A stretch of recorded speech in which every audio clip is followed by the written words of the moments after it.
Good afternoon and welcome, everybody. This would be the Jeff Cameron Show right here on 97.9 ESPN Radio. Thanks so much for tuning to it. I'm Jeff. That's Tom. We're online, ESPNTallahassee.com. That's where you go to listen live via the streaming free. Always don't miss anything. If you do, get caught up. We'll post all 3 hours, both to iTunes and in our own audio vault. You can email the show if you like. It's JCS at 979ESPNradio.com. On Twitter, it's at JCameronShow. Be a TSM app good for your mobile devices. You can watch us on YouTube, ESPN Tallahassee, and on the Periscope on Twitter at 979ESPN Radio. There you go. Florida State, another practice as we continue to monitor as they go along this week. Again, it will sound awfully quiet next, as that's the first time we've had to deal with that. Just here we go. We get started. We're rolling right along and taking it on down the road, boys. Yeah, once upon a time, there was a promo on the old Place of Employment's airwaves where you talked about a bunker and practices that were dark. Nobody knew about them, and you did whatever you wanted to do to make yourself a better football program. This isn't that, because it's going to be within the construct of the hours the NCAA allows these kids to play. But from a reporting standpoint, they're going completely dark for a week. Yeah, and I think the other aspect of kind of the oddities here is this is a very different looking practice than what we're accustomed to. In the practices I've been at, the pace is not the same.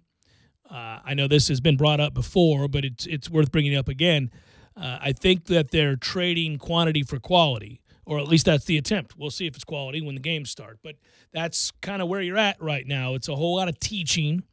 When they do get after it, they get after it, and the defensive backs and the wide receivers are getting after it. It is go time over there with those guys.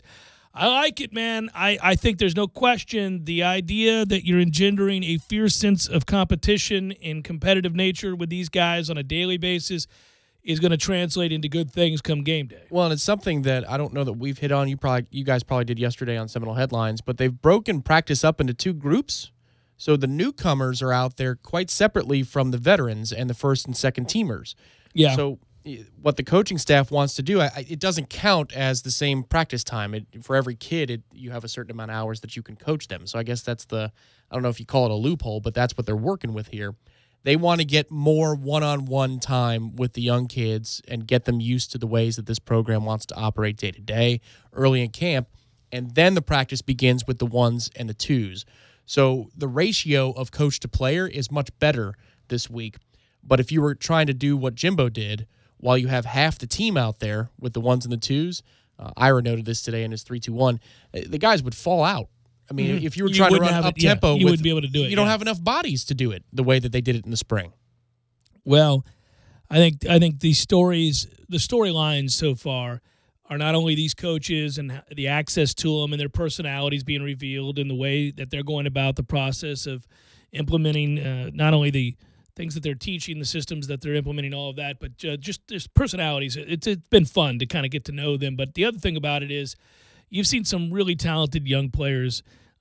Jaden Woodby is the next in that list of guys that, man alive, we've got another special guy in that secondary. I wasn't able to go to Monday's practice, but I was there yesterday's, and towards the end of it, the 11-on-11 drill. He's really... I'm talking with a fellow media member in the end zone, and there's a screenplay drawn up. And he blew it up himself. I was watching that. It was incredible. It was incredible to see his nose for where the ball is going to be going at such a young age, and for him to knife through the line to go make a play. Yeah, I think there's a lot. You know, the offseason, we talked about how many young guys were going to be asked to step up and take on greater responsibility. And we weren't questioning athleticism. We were saying, no, in fact, they've got a lot of that in this secondary, but none of those guys have had to be the man this year, and we were wondering if Samuels and people like that were going to be capable of taking that next step. But when you watch a Woodby come in and you see what Levanta Taylor already is, who's an unbelievable player, you feel more than a little confident that that secondary is going to be very, very good. I think really – for the first time in a long time, maybe that's a bit of an overstatement, But to me, the two areas that you could easily identify as concerns and probably still remain that way, even here this first week of camp, are offensive line. That has stood out here. I know they're not in pads. We'll reevaluate once that happens. And linebackers. But outside, and even there's improvement. But everything else feels pretty good right about now. There's no shortage of skill position players. We need some guys to get back healthy. I understand that. But a lot of those guys are guys we've seen do good things. So, I feel very good. For me, the defensive interior, I'd love to have Marvin back and ready to go for game one. I know he won't be. I'm not saying it's thin, but it's not exactly deep right now either. It's not as deep as you'd like it. It's fortified if Marvin's involved in the rotation. Then you're fine. But right now, it's okay. You can't really suffer another setback to somebody in your top four of the defensive line rotation. But from receiver standpoint, yesterday, Trayshawn Harrison. Yes, Trayshawn Harrison is comfortable. He's comfortable already playing against people that are grown men. And that is a really buoying thing. Everything about his body language says this is not too fast for him. No, it's exciting, too, to hear the coaches talk about him in that way. It may be when pads come on and you start really hitting, but for right now, he is easily the head turner of the freshman receiver class.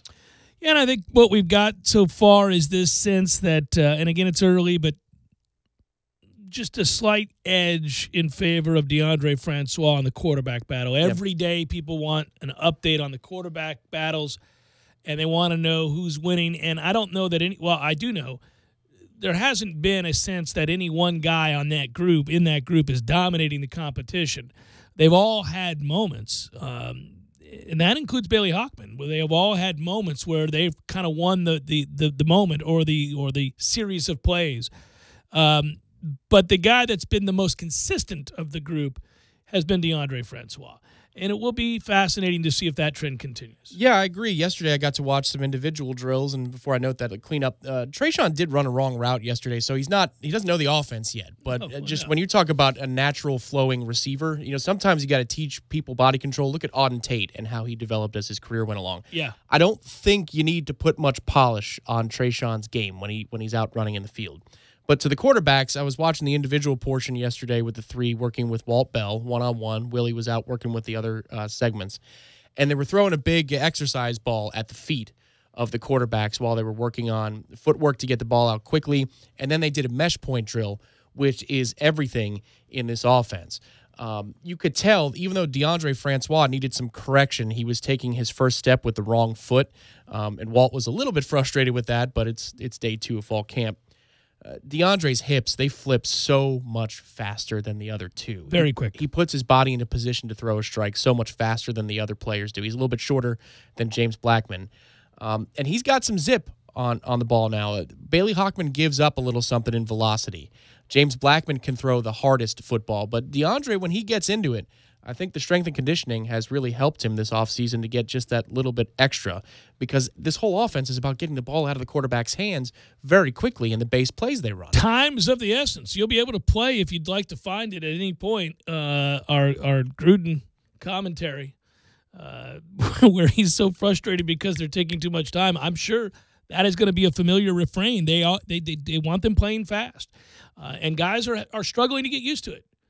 You're seeing that because it is radically different. I mean, that's the one thing that is radically different. There's not much different in what they're doing, save for the front, defensively. Yes, there's a different way of going about executing the defense, but by and large, position-wise, it's the same. You have your money, you have your star, you have all that stuff, and these are things that are familiar talking points. But offensively, they're changing everything. I mean, nothing's the same. And so, and they're doing that while trying to teach them to do it quickly. Yeah. And so you can see why. And offenses are always behind defenses anyhow.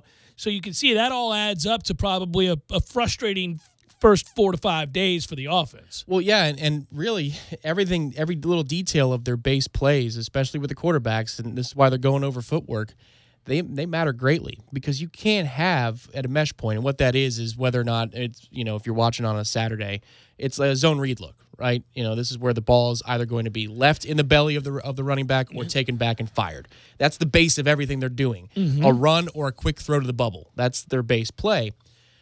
That has to be so second nature in this offense. Whereas with Jimbo's, it was like maybe 15% of what you're doing, and then you could be in the pistol or the shotgun. Could be a lot of different things. Under right. center. You could be running the straight option rather than a zone read look. But this one, it's just like they have some core principles that if you don't get down, we're going to look awful and really sloppy.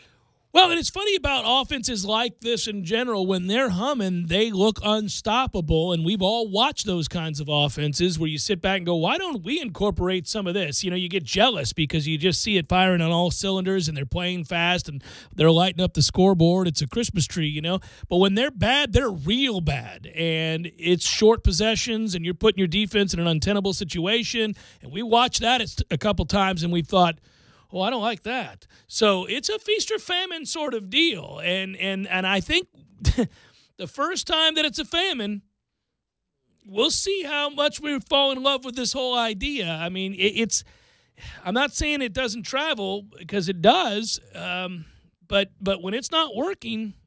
Well, I think what's interesting, too, is there seems to be a bit of a conflict of information. And I'm not saying they're trying to talk out of both sides of their mouth at all. But the way some elements of practice run, it looks like they're going to be content to be quick but not blazing fast. Well, he doesn't want to run 90 plays a game. But then some coaches are saying that they do. So I don't know where they are. I think they want to be capable of. This is funny as I get older. It carries over into every aspect. I want choices. It's not so much that I need to be able – it's not so much, I should say, that I want to be able to do this other thing. It's just that if I need to, I can. You know, and I'm forever thinking about choices. And I think that it applies here, too. I believe that if they feel compelled or they have an advantage, obviously in personnel, then they're going to try to run more plays. And that only makes sense. More plays, not less plays when you got better players. Over time, that's going to work out for you. I get it. But they also want the ability to not have to do that, and there's a time where there wouldn't be any need for it. So I do think they just want the ability to do it, and they're going to rep it as such, but that's not always going to be the game plan. What's interesting is I wonder if there was a philosophy change once Willie saw what we had here, what players we had here through the bowl practices and spring, or if this is something that was always going to be a plan. Because remember his opening press conference says, I want to go as fast as I can unless we're in the 4-minute and trying to run the games out. It doesn't look that way. Maybe it's more like a pitcher than it is something binary, always or never, where you're trying to mix up speeds from drive to drive. Or if you get somebody in a situation where you're down in the red zone or approaching the red zone, well, they've got to go a longer way to the sideline, so let's go faster as we get closer to the goal line because we can pin their personnel out there. I'll just be interested to see that. And also, what's always present when you're looking at the quarterback battles, as we were the last couple of days, what are the run-pass splits going to be? Because we're very concerned about, what the ceiling of these guys is at the quarterback position, but are we really going to need the quarterback to go win us games, or are we going to try and do that with our stable of running backs? One of the things I like about the offense is you don't have to be a Jameis Winston to run this offense. In fact, the opposite's true. You just don't. And we need you to be accurate, and we need you to make right decisions. That never really changes at the quarterback position. But beyond that, no. You don't have to be an NFL-style quarterback with an NFL-style IQ in terms of reading the defense, checking the right plays and protections, and doing all those things. There's a play, and it made me smile just because we ended up winning the national title game. But yes, we did. There was a play in we did win the national title. The 11-on-11 over Auburn, where Blackman, it's the play action to LeBourne, and then he ends up hitting him up the seam. And he's open the moment that Blackman rears back to throw, and you're like, well, that's a touchdown. Right. That's a play that Auburn used in that first half 3 or 4 times. They missed on it a couple of times. Well, they missed on it early, and we all went, whew, what the hell is that play? God, is he wide open? Because, you're not used to seeing people breaking wide open, but that's something that the tempo obviously can do. Absolutely. We used to get mad at Marcus Mariota and say he's throwing to wide open receivers, but that's kind of the scheme here, isn't it? Is we're diagramming quarterbacks to have to make very easy throws because we're putting people in conflict and panic on the other side of the ball. You'll see a lot more busts. That's going to happen. Yeah. The big play is going to happen, and you're going to see a lot more busts. And I've said before that, again, you're going to welcome back into the fold blowouts. When you're the more talented team running more plays and putting pressure on a defense like this to get lined up, and the game wears on and they're down 2 and 3 scores and they don't have the requisite talent to come back on a defense as talented as this, and that begins to sink in, things get ugly. I mean, those scores get really lopsided in a hurry, especially if coach doesn't feel the need to, slow down the tempo. All of a sudden, you've got 60 and 70 points being put up. Now, I'll grant you it could be 70 to 28, which you reevaluate the defensive numbers when you run more plays like this and you give up more opportunities. So should be fun. We've got some audio for you here. We'll come back with that in a moment. Jeff Cameron Show, 97.9 ESPN Radio.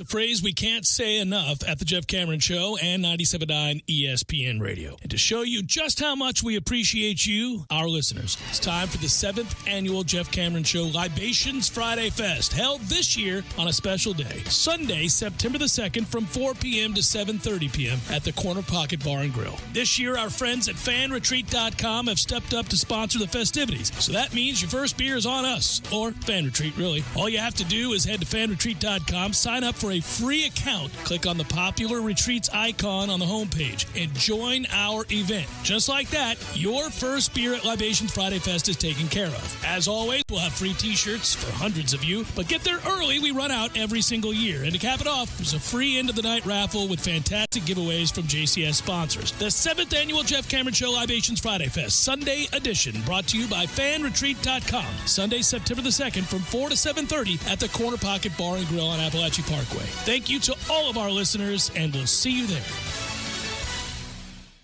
Don't just listen to The Jeff Cameron Show. Watch it live. The Jeff Cameron Show Streamcast. Live weekdays 3 to 6 p.m. Head to ESPNTallahassee.com today to watch live or catch up on demand. The Jeff Cameron Show Streamcast. Brought to you by Nice Tire and Auto, your trusted Goodyear dealer. Nice Tire and Auto, just minutes away from FSU campus. Games for Less, the only locally owned and operated gaming store in town, has Tallahassee's largest selection of new and used video games and game systems. The future of video gaming is at Games for Less, where they have both the PS4 and Xbox One. It's time to trade in your old systems and elevate your gaming experience now. Games for Less is also your headquarters for the best in retro gaming. Atari 2600, original Nintendo, Super NES, or Sega Genesis, you name it. They got it at Games for Less. Games for Less, the Super Walmart Shopping Center on Appalachian Parkway. Give them a call today at 850-219-3535. That's Games for Less. Hi, Chris Kraft for Kraft Nissan. You're the kind of person who believes the best deals on cars are when you buy a pre-owned car that just happens to be in mint condition. Well, right now is the time. Kraft Nissan is the place for you to look at your next car. Here's the deal. Kraft Nissan has changed over our entire rental fleet. So all of the cars that were in the rental fleet last year are now priced to sell. These cars are Nissan certified and come with a 7-year, 100,000-mile Nissan warranty, plus Kraft Nissan's exclusive lifetime warranty. Our certified pre-owned vehicles also come with 24-hour roadside assistance, free Carfax history report, free trial of XM Sirius radio, and best of all, Nissan gives you a $450 rebate. When is the last time you heard of a manufacturer giving you a rebate on a pre-owned vehicle? Never. Choose from Altimas, Rogues, Maximas, Pathfinders, or Titan trucks. And I promise you, you will not find a better price on a practically new car. Plus, all Nissan certified pre-owned vehicles qualify for new car financing rates. Stop by Kraft Nissan today, Mahan Drive, between Academy Sports and Costco. Barry knows cool, he's keeping you comfortable. Barry knows cool, you can put him to the test. Summer temps in Tallahassee can mean extra stress on your AC unit. Let Barano Heating and Air Conditioning help with their Total Comfort Service program. Visit BaranoAC.com for info. You'll also find money-saving rebates, energy-saving tips, online scheduling, and more. Turn to the experts at Carrier and Barano Heating and Air. Call 580-4029. License for CAC 057652. Did you know that nearly every American sports team has at least one chiropractor on staff? They know that taking care of the spine and extremities is directly related to performance, and that's what we do at my office every day. I'm Dr. Rob with HealthSource Chiropractic, and it's my passion to restore health and optimize the lives of my patient family members. We use evidence-based methods with high-tech, simple science techniques to provide measurable results in the shortest time possible so you can get back to doing what you love. Don't just take my word for it. Read any of our over 100 5-star reviews. Call HealthSource today, 877-8980. Progressive presents Get Pumped. Inspiration to help you do insurance stuff. Okay, time out. You're gonna let your budget be the boss of you? Take control with Progressive's Name Your Price tool. Tell us what you want to pay for car insurance, and we'll help you find options that fit your budget. Here's some music to get you pumped. Da-dong, da-dong, da-dong, da-dong, dang, dang. I hear your budget laughing at you. Oh, wait, that's just those kids laughing at me. Ignore them! Da-dong, da-dong, Progressive Casualty Insurance Company and Affiliates. Price and coverage match limited by state law. This is the Jeff Cameron Show. Jeff Cameron Show on 97.9 ESPN Radio.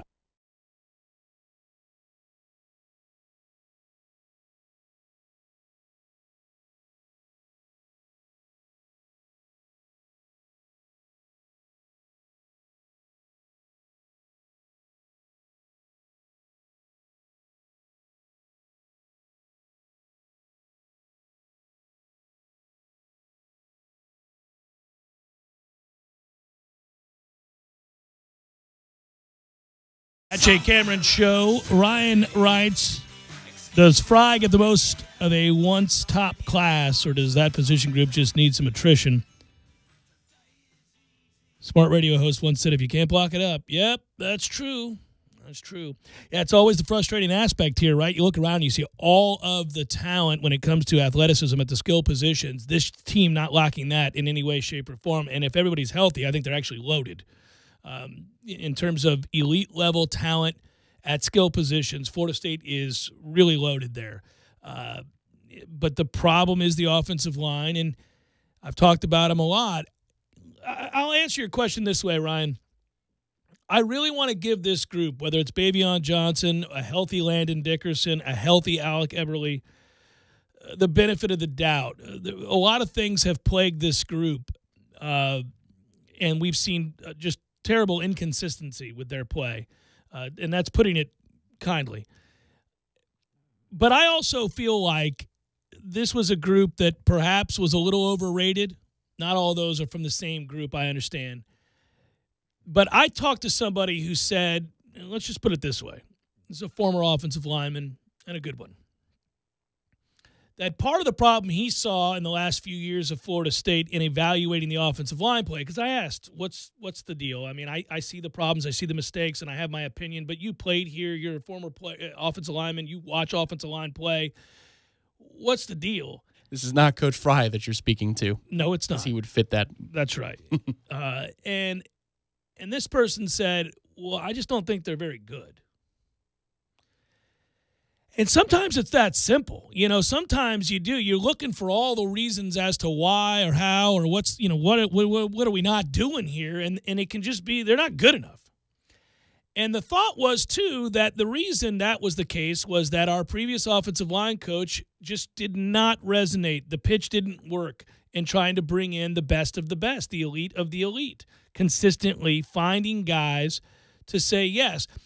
To Florida State, the elite linemen, even some of the ones that were considered, this group that came in where you had a 4-star and all of that, and you thought you were getting a different caliber of player. Well, we know how that can be different too. For example, Florida is in dire straits right now, and if you look at the commits they have, not one of those guys were receiving offers from Florida State or Miami. So when you get a pick of the litter, and let's say you decide, well, of this 4-star group, I like this guy, and this guy, and then somebody else comes in and said, I like these guys. Well, there's a few remaining, but there's a reason they remain. It felt like maybe we were getting those guys. At least that was intimated in this conversation. What's interesting, and you could speak to this because we were standing next to each other for this portion of practice yesterday, the way that they're instructing the offensive line is markedly different, both in tenor of the coach. Sure. And the way they go about drills before they get to individuals and 11-on-11s. It's a lot of mental reps. It's a lot of technique reps. Yeah. Well, again, I know this. Coach Trickett knows how to coach offensive linemen. Is well thought of by some pretty weighty individuals in the profession, including Bill Belichick in the NFL. So I'm never going to sit here and tell you that the man didn't know what he was doing. But I can say that perhaps sometimes a message fell on deaf ears or he was tuned out. He didn't relate or connect with. There could be a myriad of problems and a number of things that keep players from reaching their potential. Some of it was injury too. If you're not physically strong enough, if you're not flexible enough, if you don't have great technique, partly being because you're out of shape, then all of that adds up to a group that, first of all, has to work together. And if you've got people who are constantly hurt and in and out of the lineup and others that maybe aren't good enough, and you add all of it up, then you get what you get, which is moments where they perform admirably and other times where they're downright bad. Very rarely did we ever describe them as dominant. You got to go back to 2013. And so it's been a while. It's been a minute for this offensive line. And I'm going to hold out hope that now that they're healthier and apparently stronger, and all of them have raved about the offseason conditioning programs, and maybe this approach in terms of taking on more of the responsibility to make sure these guys know what they're doing technique-wise, coupled with a profound difference in their health, their weight, their flexibility, strength, will lead to a better performance. That coupled with scheme, which is going to mitigate some of the problems. Certainly defenses aren't going to be free to get set and take 25 seconds to get their breath. Right, yeah. And they know because the play clock's at 1 that it's either snapped or, That's right. I mean, there were a lot of problems with what we were doing last year at the pace we were running. I mean, by all means, change out your personnel according to down and distance. You got plenty of time. Yeah. You're not sure? Just wait a few seconds. You got a little time to figure this out. Now, good. Now you think we're going to throw. Okay, get your guys in there that you feel good about. Linemen, get a breath. Everybody take their time here. Everybody good? We good? All right, they got 6 seconds on the play clock. They pretty much have to snap it now. Go! Yes, there was something that Greg Fry said today to the media about, the conditioning. He was asked a question of, how much do you push kids in camp knowing that you're going to be relying on them in an up-tempo offense? Do you want to burn them out too early, that kind of thing? And he said, well, you work on what you work on, and you have certain core principles, and you can change things up from time to time, but there are basics that we're working on. But you do have to realize, I tell the guys, if it's your 9th snap out there, chances are for the defensive lineman, it's probably their 4th. You're just going to have to know that you got to grind through things at times. Offensive linemen don't change out like D linemen do. Yeah, but they do take on a sense of ownership for a drive like that. I mean, there's great pride for offensive linemen when it's rolling like that and they get working downhill and they've got people up against it. You want to finish that off. You want to bury people, and you understand that you're wearing on people. You're enforcing your will. You're dictating terms, and there is no greater emboldening power than that. By the way, in an up-tempo offense, maybe it's more than their 4th. Right. They're not getting off the damn field. Well, I think he's preparing it for it, but this is where if you listen to some comments from some of the coaches today, they said, well, we need to be prepared to run 90, 100 plays, and then Greg's talking about, well, if it's your 9th play out there, it might be their 4th for the defensive line. I wonder what this tempo is going to look like. At any rate, the offensive line is being coached mostly on technique at this point. It looks like it's a back to basics because Coach Fry wants to, now that he's getting a lot of these guys healthy that weren't in the spring. Yeah, I got to know what you can do. Like, we're not even going to get into pulling and all that kind of stuff. I need to see what you are. What's your player, footwork? What can you do? What do I got to fix? I got to fix your footwork, your eyes, the way you bend, all that stuff. And he did. Somebody asked him about Jaywan Williams today, and he said, I mean, he worked really hard, but the problem is when you can't work with kids in the summer, they develop bad habits, but they're not doing it because they're trying to develop or be lazy in the bad habit realm. It's just nobody's there to correct them when they start doing a thing a certain way, and then you're like, all right, well, I'm glad you've been working hard for 2 months, but this is wrong, so we're going to have to change this part of what you do. It makes me think about golf. Most things do.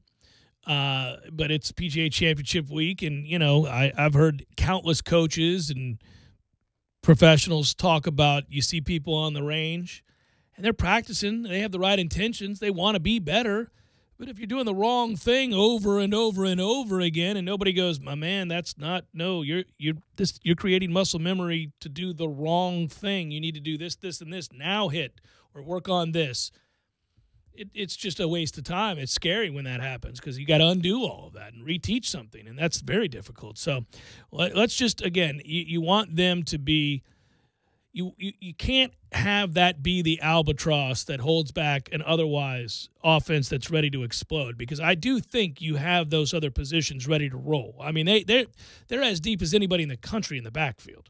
Yeah. I think Trey McKitty can, we talk about the tight ends and we talk about the role that they play or the H-backs or however they utilize them. We've got guys that can do that can catch the ball, that are bad matchups for linebackers because they're too fast or too big for safeties, those kinds of guys. And again, if you're healthy at wide receiver, you got more than enough guys that can make plays on an elite level. Easily. Yeah, well, and that's where it comes into play. Where if the offensive line is just a problem average. again, well, but if it's a problem again this year, that means that you're gonna have to throw more. You can't even run as much as you want to. You're gonna have to get the ball out quick to the perimeter. Then what do you do? Well, the other problem with that is, and we've said this before, and I think this is the most fascinating aspect of this offense. I trust that when the season starts, they're going to have a few core things ready to roll that they'll execute very well. But you play on the road at Miami, that's an elite defense. They can line up with athleticism and cover you in singles. They can do what they need to do to kind of shut down the bubble, whatever it is you want to talk about with that play. Clemson certainly can, and at Notre Dame can. There's a chance Boston College can. Boston College has one of the best secondaries in the country that gets largely overlooked because it's Boston College. I would argue that their secondary is right up there with anybody in the ACC's not named Clemson or us. Well, you have to look at these things differently now, too, about who's a bad matchup and who's a good matchup. For a while there, Florida was a wonderful matchup. Miami was a good matchup because the offense we ran. Right. You were ready for them. Yeah. But then you play at Clemson and you go, ooh, jeez. Boy, it doesn't look like we've ever prepared for up-tempo or spread offenses ever. And now it's kind of flipped on its head where you wonder, does a Boston College present a unique challenge in the way they never have before? Throw 35-3 out the window, just talking about... They presented a unique challenge a year ago. Well, I mean, they quit. That's not the same thing. Yes, I don't know. They've been challenging for us for like the last 5 years. Boston College, just a physical... get you some, and for whatever reason, it's weird. You bring up Clemson, but we've matched up well with Clemson really well, even when we were thoroughly outmatched, where we thought, well, this isn't going to go very well. Yeah, last year was, I'd say the last 2 years are a little bit of smoke and mirrors. Dalvin almost won us the game 2 years ago. Sure. But if you go back to the first half, the way they start, I mean, Clemson starts, they go right down the field a couple of times. Oh, there's a couple of bonehead mistakes. There's turnovers, Watson forces. throws a terrible interception. Yeah. I forget who the defensive back was, but he even said in the postgame, I wasn't supposed to be there. I decided to stand there.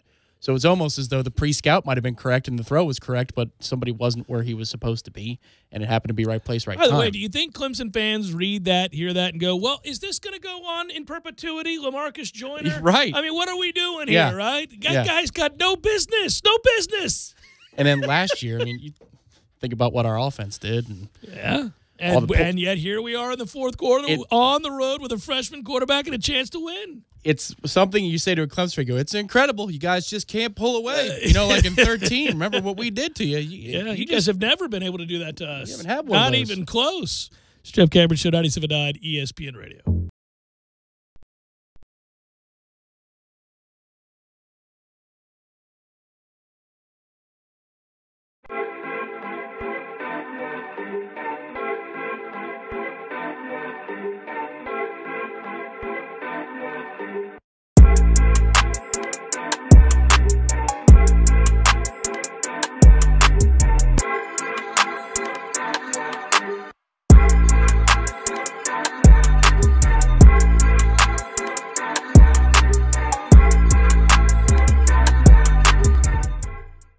When you're in need of auto repairs, look no further than Nice Tire and Auto Service. Nice has been in business for 16 years with long-term, knowledgeable sales associates. They have the latest wheel balancing machine in the industry. And for passenger vehicles, they service AC, brakes, suspension, tune-ups, and much more. Never sit through a long wait. Nice Tire and Auto has 10 service bays to get you back on the road quickly. If you have tire problems, check out their large inventory with various Goodyear and Michelin tires. Nice Tire and Auto Service, 4792 Bluntstown Highway, 574-4100.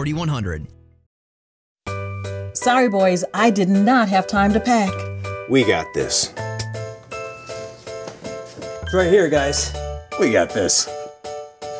I thought I could handle it. We got this. Moving doesn't have to be a hassle. Call us first at 2 Men and a Truck. No matter the move, home or business, we'll make it a smooth one. I forgot something. We got this.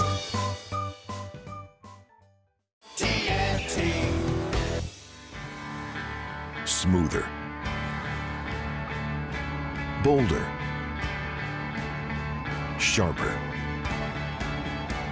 Comfier. Smarter. Fiercer. Tougher. Stronger. Longer. Greater. Prouder. Gravely Zero-Turn Mowers.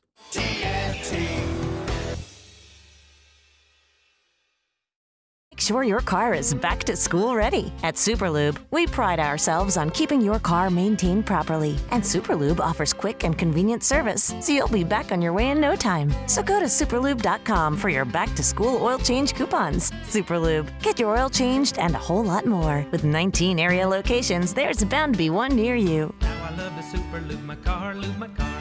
How I love to superlube my car, yes sir.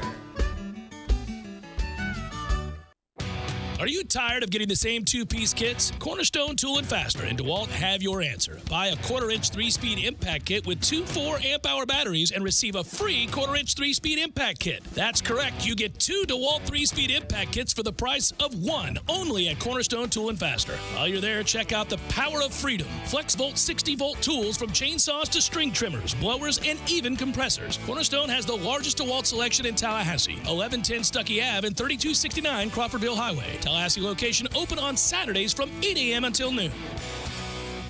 Hey, I'm Jeff Doxey, Realtor for Capital Property Consultants, representing Premier Fine Homes. If you're thinking of owning your own brand new Premier home, call or text me at 850-545-4747 or email me, jeffdoxey1@gmail.com. You say where, I'll be there. Your Canopy Connection. Xfinity delivers the fastest internet, the most Wi-Fi coverage throughout your home, and the most Wi-Fi hotspots nationwide. Only from Xfinity. Call, click, or visit an Xfinity store today to experience all Xfinity has to offer. Get your weekend started right here on 97.9 ESPN Radio. Saturdays at 6 a.m. with Fishing Florida Radio. Listen to the three amigos, Boudreaux, Steve Chapman, and Captain Mike Ortega as they catch you up to speed on what's new and biting in the North Florida region. Big-time guests, celebrities, interviews, and 3 hours of the fishing info you need. Fishing Florida Radio is brought to you by Sea Quarters Marina off Highway 98 in Carabel. Sea Quarters Marina, your full-service marina. And presented by Hobbit American Grill and Mike's Marine Supply. Broadcasting live from the AmeriGas Propane Studios in the capital city of Tallahassee. This is the Jeff Cameron Show, brought to you by Cornerstone Tool & Fastener on 97.9 ESPN Radio.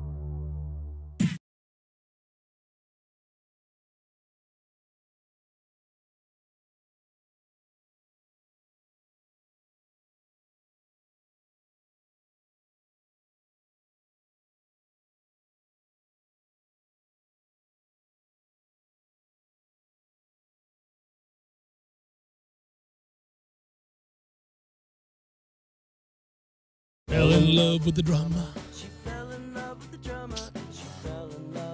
MyPillow is comfortable, and I would like you to have a comfortable pillow too. And you can get one now for 50% off. That's the deal. Go to mypillow.com, click on the 4-pack special, enter the promo code 979ESPN. You'll get two MyPillow premium pillows and two Go Anywhere pillows for half off, just like that. MyPillow.com, click on the 4-pack special, enter the promo code 979ESPN. 800-944-6596. It would have been awkward, Tom, but I thought about reaching over and grabbing my phone from the nightstand, where they tell you not to keep your phone while you're trying to get a good night's sleep. But we don't have a house phone at the Cameron family home dwelling, and so I have to keep it there in case somebody's an emergency of some kind. I need to hear the buzz or something, right? Got to hear that buzz. Got to hear the buzz. But as I was laying in bed last night, getting set to go to sleep, I was awfully tired. I went to Frequency XP and saw our good friend Bill, and he put me through the paces, and I was exhausted, and I thought, oh, my pillow is going to feel good tonight, and it did. And I laid down on my pillow, and I looked over, and my lovely wife was laying next to me, and I thought, this is pleasant. I'm ready to go to sleep. She's right there with me. This is going to be nice. And she, too, was laying on my pillow, and I thought, what an advertisement if I just reached up and snapped that photo, but she would have said, don't do that. This is our home. This is our bed. What are you doing? But I was going to take the picture of the both of us right there on a MyPillow. I would have thought that's proof in advertising. That is proof in advertising. But you know what? You paint such a great picture on the radio airwaves that I'd rather have it this way than that way. Rather than the picture, right? Yep. That's 800-944-6596, that number if you want to call it. If you just want to go to the website, mypillow.com, make sure you use the promo code 979ESPN and get you a good pillow. Get you MyPillow. Good times. So, I don't know if you're wavering or not, but ever since Urban Meyer was put on paid administrative leave, yes? Really quickly, do you think we can get the MyPillow folks to give away a couple of pillows at the listener event? Wouldn't that be fantastic? I can ask. I don't ask. I'll have a representation ask. I wonder how many people would be excited to get the old MyPillow in the raffle. You should be. Well, I agree with that, Tom. I hadn't thought about it. Do you think they'll do that? I don't know. Let's reach out to the MyPillow people. Guys, I'm trying to sell your pillow. I like your pillow. I express to folks that I like your pillow and sleep on it. It is just a pillow. I'm not telling you it's life-altering, but it's a pillow. It's a comfortable pillow. And if you don't have one that you're in love with, get this one and give it a go. Because if you don't like it, it's money-back guarantee. But I would think in the effort to let everybody know what a good pillow it is, you give a few away and let people see what they think. Just send 3 down and we'll give 2 away. Perfect. I think that's how it's going to work, huh? But in the time that we've watched this thing play out at Ohio State, a lot of very predictable things have occurred. The folks at Ohio State, some anyhow, have said, no, we love Urban. We want him to stay. He didn't do anything wrong. Well, go figure. They're supporting the guy that's won them a national championship and has them as a perennial top 5 team. Gotcha. And then still others have said, I see some wiggle room here for him to get out of this. But in truth, Ohio State, is that how you want to conduct your affairs? Through semantics? I mean, and I know, just like we all know exactly what he knew. Come on now. What are we doing? Right. If you put it to Ohio State that they did have to give up the word "the" in front of Ohio State, if they did this, I wonder if they'd do it because they love that. I don't know. I don't talk to a lot of Ohio State fans. I just don't meet that many. There were a lot growing up in Tampa. I mean, you did too, but we had a lot of Midwesterners and a lot of Buckeyes. I went to school with a lot of Buckeyes. I didn't. I don't know why. You're better off for it. Yeah, no. I mean, there are a ton of, unanswered questions that we're waiting on here, but the ones that have been pretty well answered, including him telling on himself in his own statement that he released on his Twitter account, in which he basically said, I'm a liar, I lied, and I was a dismissive prick at the Big Ten meetings. I called into question the reporter's accurate report about what I knew and didn't know and why did people make up stories like this. So I've given you all the information you need to know, which is that I lied repeatedly and not only summarily dismissed it, but belittled the reporter who, by all accounts, is an upstanding, quality college football reporter. All right, so if you're expecting this thing to play out within 14 days, I can't decide if that means they're just discussing money or if it means they're taking the temperature. Because you have to admit, as is the case these days with almost any major breaking story, if you think you know the direction it's going in terms of popular opinion or not, just take a step back, wait a few hours, it'll shift. At least on social media. But with Ohio State, I don't know that you can afford to do that as an administration, but I can't decide whether this is just about money and that he's as good as gone and we know this now, or this is them hunkering down, planning on keeping him around. I still don't get a feel for that. Well, okay, yesterday's report that her lawyer is claiming that she was never contacted, Courtney Smith, by anybody at Ohio State. I mean, good Lord. Strikes me as incredibly odd. It strikes me as odd as well, given that you have basically the entire athletic department aware of what's going on and nobody placed a phone call. Again, I'm still unclear. I've not heard one person definitively say that this triggers a Title IX investigation or a Title IX issue for Ohio State, given that Courtney's not affiliated with the university. The purported aggressor, her husband is, and then obviously Urban Meyer's wife works at the university, or Urban works at the university. But I don't know, since she's not affiliated with it, it triggers Title IX. But at any rate, if the entire university knows about it and nary a phone call to her, my man, you have to be investigating the whole football program, and you have to be investigating the athletic department if you're Ohio State. I would think Urban just is one part of this greater investigation of where did we bleep up as an institution. If he's the head of the food chain, you really don't have to ask anything else because we know that he knew, and he says as much. Yeah. So the buck would stop with him, and we're moving on. Right. Well, he would be the fall guy in that situation because he's saying that he followed protocol, right? And if the lawyer says nobody called my client, well, that would mean, if everybody's telling the truth there, that Urban reported it up the ladder and nobody decided to pick up the phone. So that doesn't pass the smell test either. No, and also it means that he's hiding behind protocol. You still don't have to retain an individual whom you know committed domestic violence. And again, if you had followed protocol, why was there a sense that you needed to lie at Big Ten meetings? It just doesn't.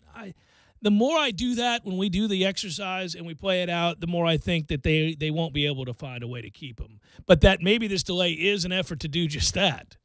But at the end, they'll have to let him go. And they're figuring out the cash. Which would be considerable because now he's at least willing to argue, that's what that statement's about. That's what that statement was. It's, hey, Gene, if I go down, you go down, and there'll be others that go down, unless we can work out an agreement here on the kind of money it's going to take for me to walk away and make this easy for you. Yeah, the statement to me, it's a very clear thing. It didn't have to be 800 words. It just could have said, I'm willing to fight this for years. Are you? ? Sincerely, Urban. Well, I think that's what Urban Meyer's lawyer was insinuating, yes, in that statement, because he's the one who wrote it. That's Okay, and then we're going to say this, and then we're going to say this, although there were plenty of lawyers who came out afterwards and said, I would not retain them as counsel because this has holes all through it. This is problematic. Yeah. It opened the door to other things. I think the length of that statement would be about the same as if you asked Walt Bell in a transcript form, so who is the best running back on the team? And Cam already has 1,500 yards. Yeah. And his answer would be 6 paragraphs. And then at the end say, well, Cam Akers would be the best. Go ahead and play Walt Bell, who was interviewed this morning. And you'll hear, I think, a couple of questions from Corey Clark. And we got this audio from War Chant. This is from earlier this morning. Been a good first 2 days. Our second practice was a lot better than the first practice, and so just excited moving forward. To now have us all together and then get ready to roll. Has anyone specifically, maybe in the freshman class, caught your eye that seems like they're ready to contribute even 2 days in? Yeah, it's a good group. In terms of specific player, just don't want to start throwing out names yet and heaping praise on guys. And, that always scares me, just because anytime you start doing that, sometimes there's an expectation level there that they may or may not be prepared to live up to. And so, but no, I will say this about that young class of kids, especially the offensive skill players, is how well they learned, how committed they were. You can tell how much they studied. Right. Just because, that it's a really sharp group of kids. How few errors we've had, just whether it be alignment or assignment. It's a really sharp group. It's a bunch of kids that love football, and so we're excited about it. Have you ever done that where you work with the freshmen kind of by themselves for a couple of practices? I've done that at 2 or 3, worked for 6 or 7 different head coaches and probably 3 or 4 of them. We've kind of done that, given those freshmen kind of a chance to get some individualized teaching, slow things down, and really make sure that, they can kind of jump in with the older kids and they don't miss a beat. Coach, what's it like working with Coach Kelly? He's got, so much experience all over the country. Just what's it been like working with him? Yeah, no different than Skywalker and Yoda. Okay, he's a guy that's been there and he's done that. He's coached a bunch of great players. He's coached a bunch of different offenses in a million different systems. He knows all the ways to do it. He's just a wealth of knowledge, and anytime you got a chance to surround yourself with a guy like Coach Kelly, you're going to catch some rub. It's going to rub off on you whether you like it or not. And I can tell you this, that he is as good a human being as there is. There's a lot of wisdom there, and I'm fortunate, really blessed to be around that guy every day. I can't decide whether or not I want to steal Walt Bell's phrasing moving forward. Catch some rub. You're going to catch some rub there, Tom, anytime you work with so-and-so. We've been able to incorporate people's ass being in the jackpot. And I used it today.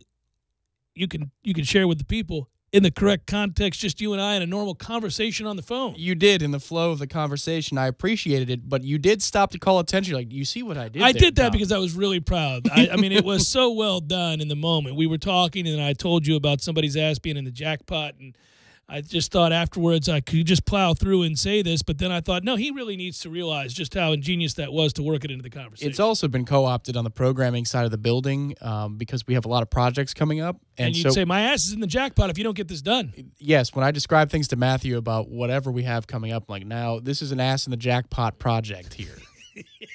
So, I love that we have taken it on. Yeah. All right, ass in the jackpot is a thing. Catching some rub, I don't know if we're going to be able to. It sounds illegal. It sounds illegal. Maybe not in Bangkok. It sounds like, yeah. Oh, well, where were you? I can't answer that. Were you on vacation in Thailand? No, I think just the idea of saying, next week we get an opportunity to talk to so-and-so. I'm hoping to catch some rub. I don't think it works because it definitely implies immediately something sexual. Yeah, it may work, like in Texas or something, but, just. Well, where you're actually talking about rub before you put something on a grill? Could be. Yeah. Like that. Yeah, like barbecue. Yeah, like that's barbecue what I mean. Like rub. the rub, right. Mm-hmm. Then it would work in Texas. Oh, I got to wash my hands. I was catching some rub. Catching some rub. Yeah. Hey, see there? It works. It works. Of course, if you said that outside of Texas, people are like, dude, I don't need to know all this. What are we doing here? Just go wash your hands. Don't tell me. I don't need you to know. I mean, I got it. It's like Skywalker and Yoda. Catching some rub. I'm going to be a little late today, Tom. I was catching some rub. What is wrong with us? This is just not. It was impossible for Skywalker not to catch some rub from Yoda when he was hanging on his back. Don't you insinuate that Skywalker was in any way assaulted by Yoda? That's not. Just when he was on his back, he was catching some rub. The next hour of the show needs to start. That was an empire in Dagobah. We can't use. It doesn't work. Ass in the jackpot works. Catching some rub does not. You could. No, can't. Not even going to go there. Leave it alone. That's best left unsaid. I'm getting older. A little bit wiser. Slowly but surely. It was funny what I was going to say, but it does not work on the air.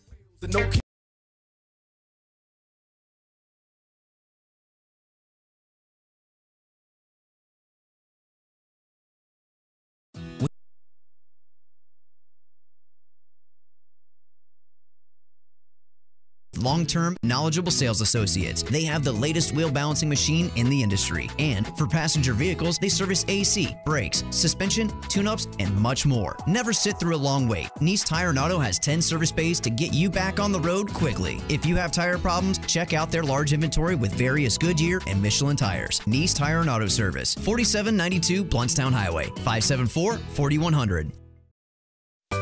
Sorry, boys, I did not have time to pack. We got this.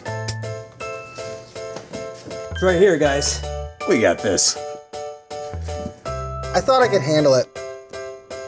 We got this. Moving doesn't have to be a hassle.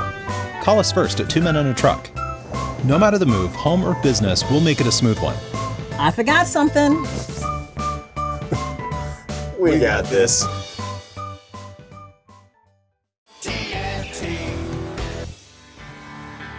Smoother, bolder, sharper, comfier, smarter, fiercer, tougher, stronger, longer, greater, prouder. Gravely zero-turn mowers.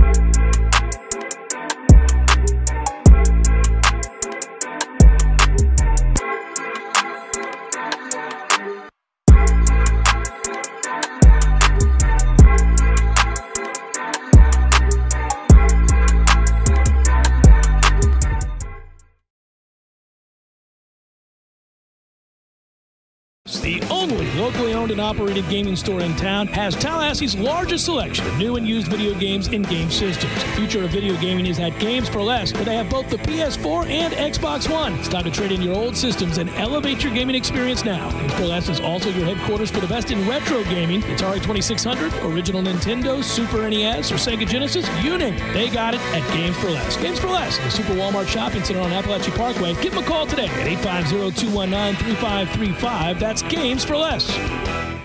This is Sarah with Seminole Auto Glass. If hail or debris from the recent storm did damage to your vehicle, contact Seminole Glass today at 850-539-4527. We'll take care of everything for you with mobile service and a lifetime warranty. We're in network with your insurance and it's your choice, so choose the local company you know and trust. Seminole Auto Glass, 850-539-4527 or at SeminoleAutoGlass.com, because no one takes care of your car like Seminole Auto Glass. Money, money, money. Money. You gotta have it. When you need it, what do? If you don't have a rich uncle, call Lending Tree. With us, hundreds of banks compete for your business, so you'll get loans with competitive interest rates, and in some cases, with no closing costs. So here's the deal. If you need money, call us. Do you want to refinance your current loan? Are you 62 or older and interested in a reverse mortgage? Then call Lending Tree now. 800-470-0270. 800-470-0270. We've closed over $250 billion in loans. We know what we're doing and can help you. Call right now for a free quote. 800-470-0270. 800-470-0270. 800-470-0270. That's 800-470-0270. NMLS number 1136.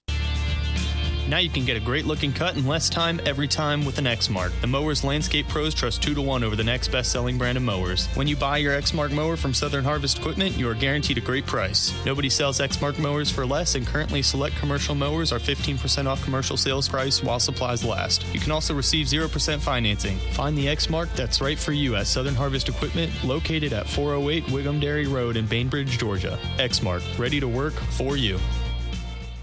Driving every day from the AmeriGas studios in the capital city of Tallahassee, this is 97.9 ESPN Radio, WTSM, Woodville, Thomasville, Tallahassee.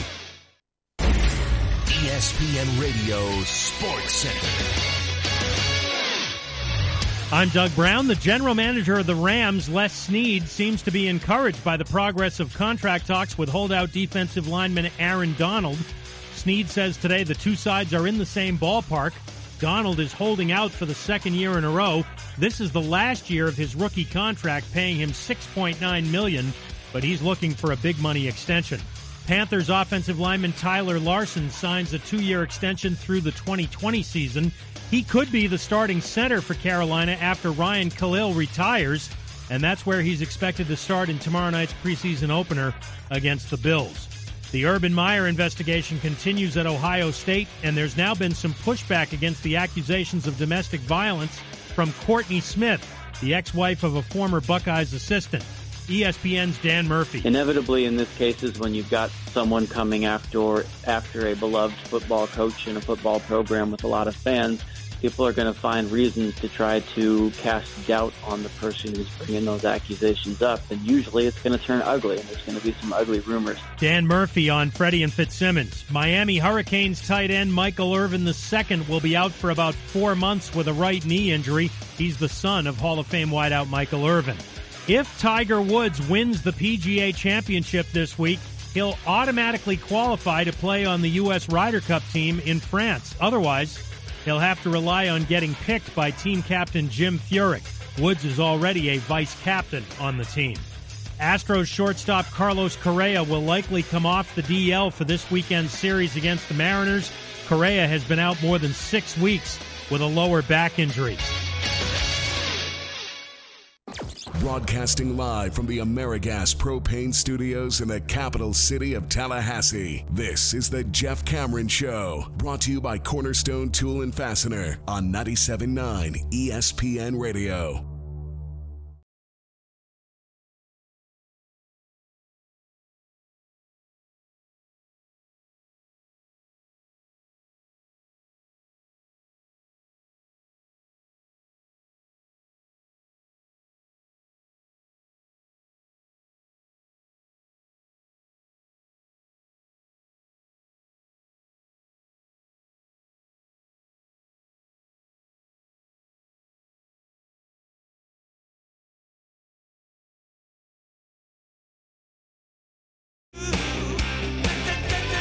to Jeff Cameron Show 97.9 ESPN Radio. Hello, glad you're listening to us. I appreciate that. I think Tom does too. I can't speak for him.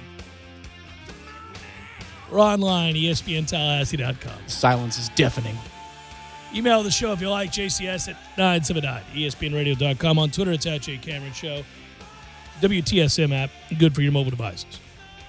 So Telly Lockett and Dante Pimpleton and Greg Fry and David Kelly, Walt Bell, all spoke to the media today. We played last hour, Walt Bell. Next hour, David Kelly. I was impressed. And you can see why it is that kids would play hard for that guy. It seems like a familiar refrain these days. We're saying that quite a bit.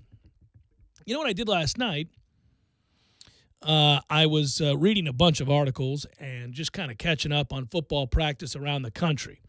And it was so fun to do it. I sat down. I'm not going to lie. We had dinner, and my dad's in town right now. And so this is the week before kids go back to school, and we're getting a little help at the Cameron household right now with Pops. And he's watching the kids during the day. And so I came home, and we had dinner, and we all ate as a family. And my dad, of course, is asking me football-related questions. I'm asking the kids questions about what they did all day and all this other stuff. And then we get done, and I sit down with a glass of wine, and I start reading about teams all over the country.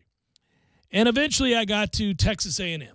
And I couldn't help it. I just started clicking on the stories and going through, and, Tom, utilizing your login for 247 and going through and finding the message boards, if you will, at both Rivals and 247 and all the other places.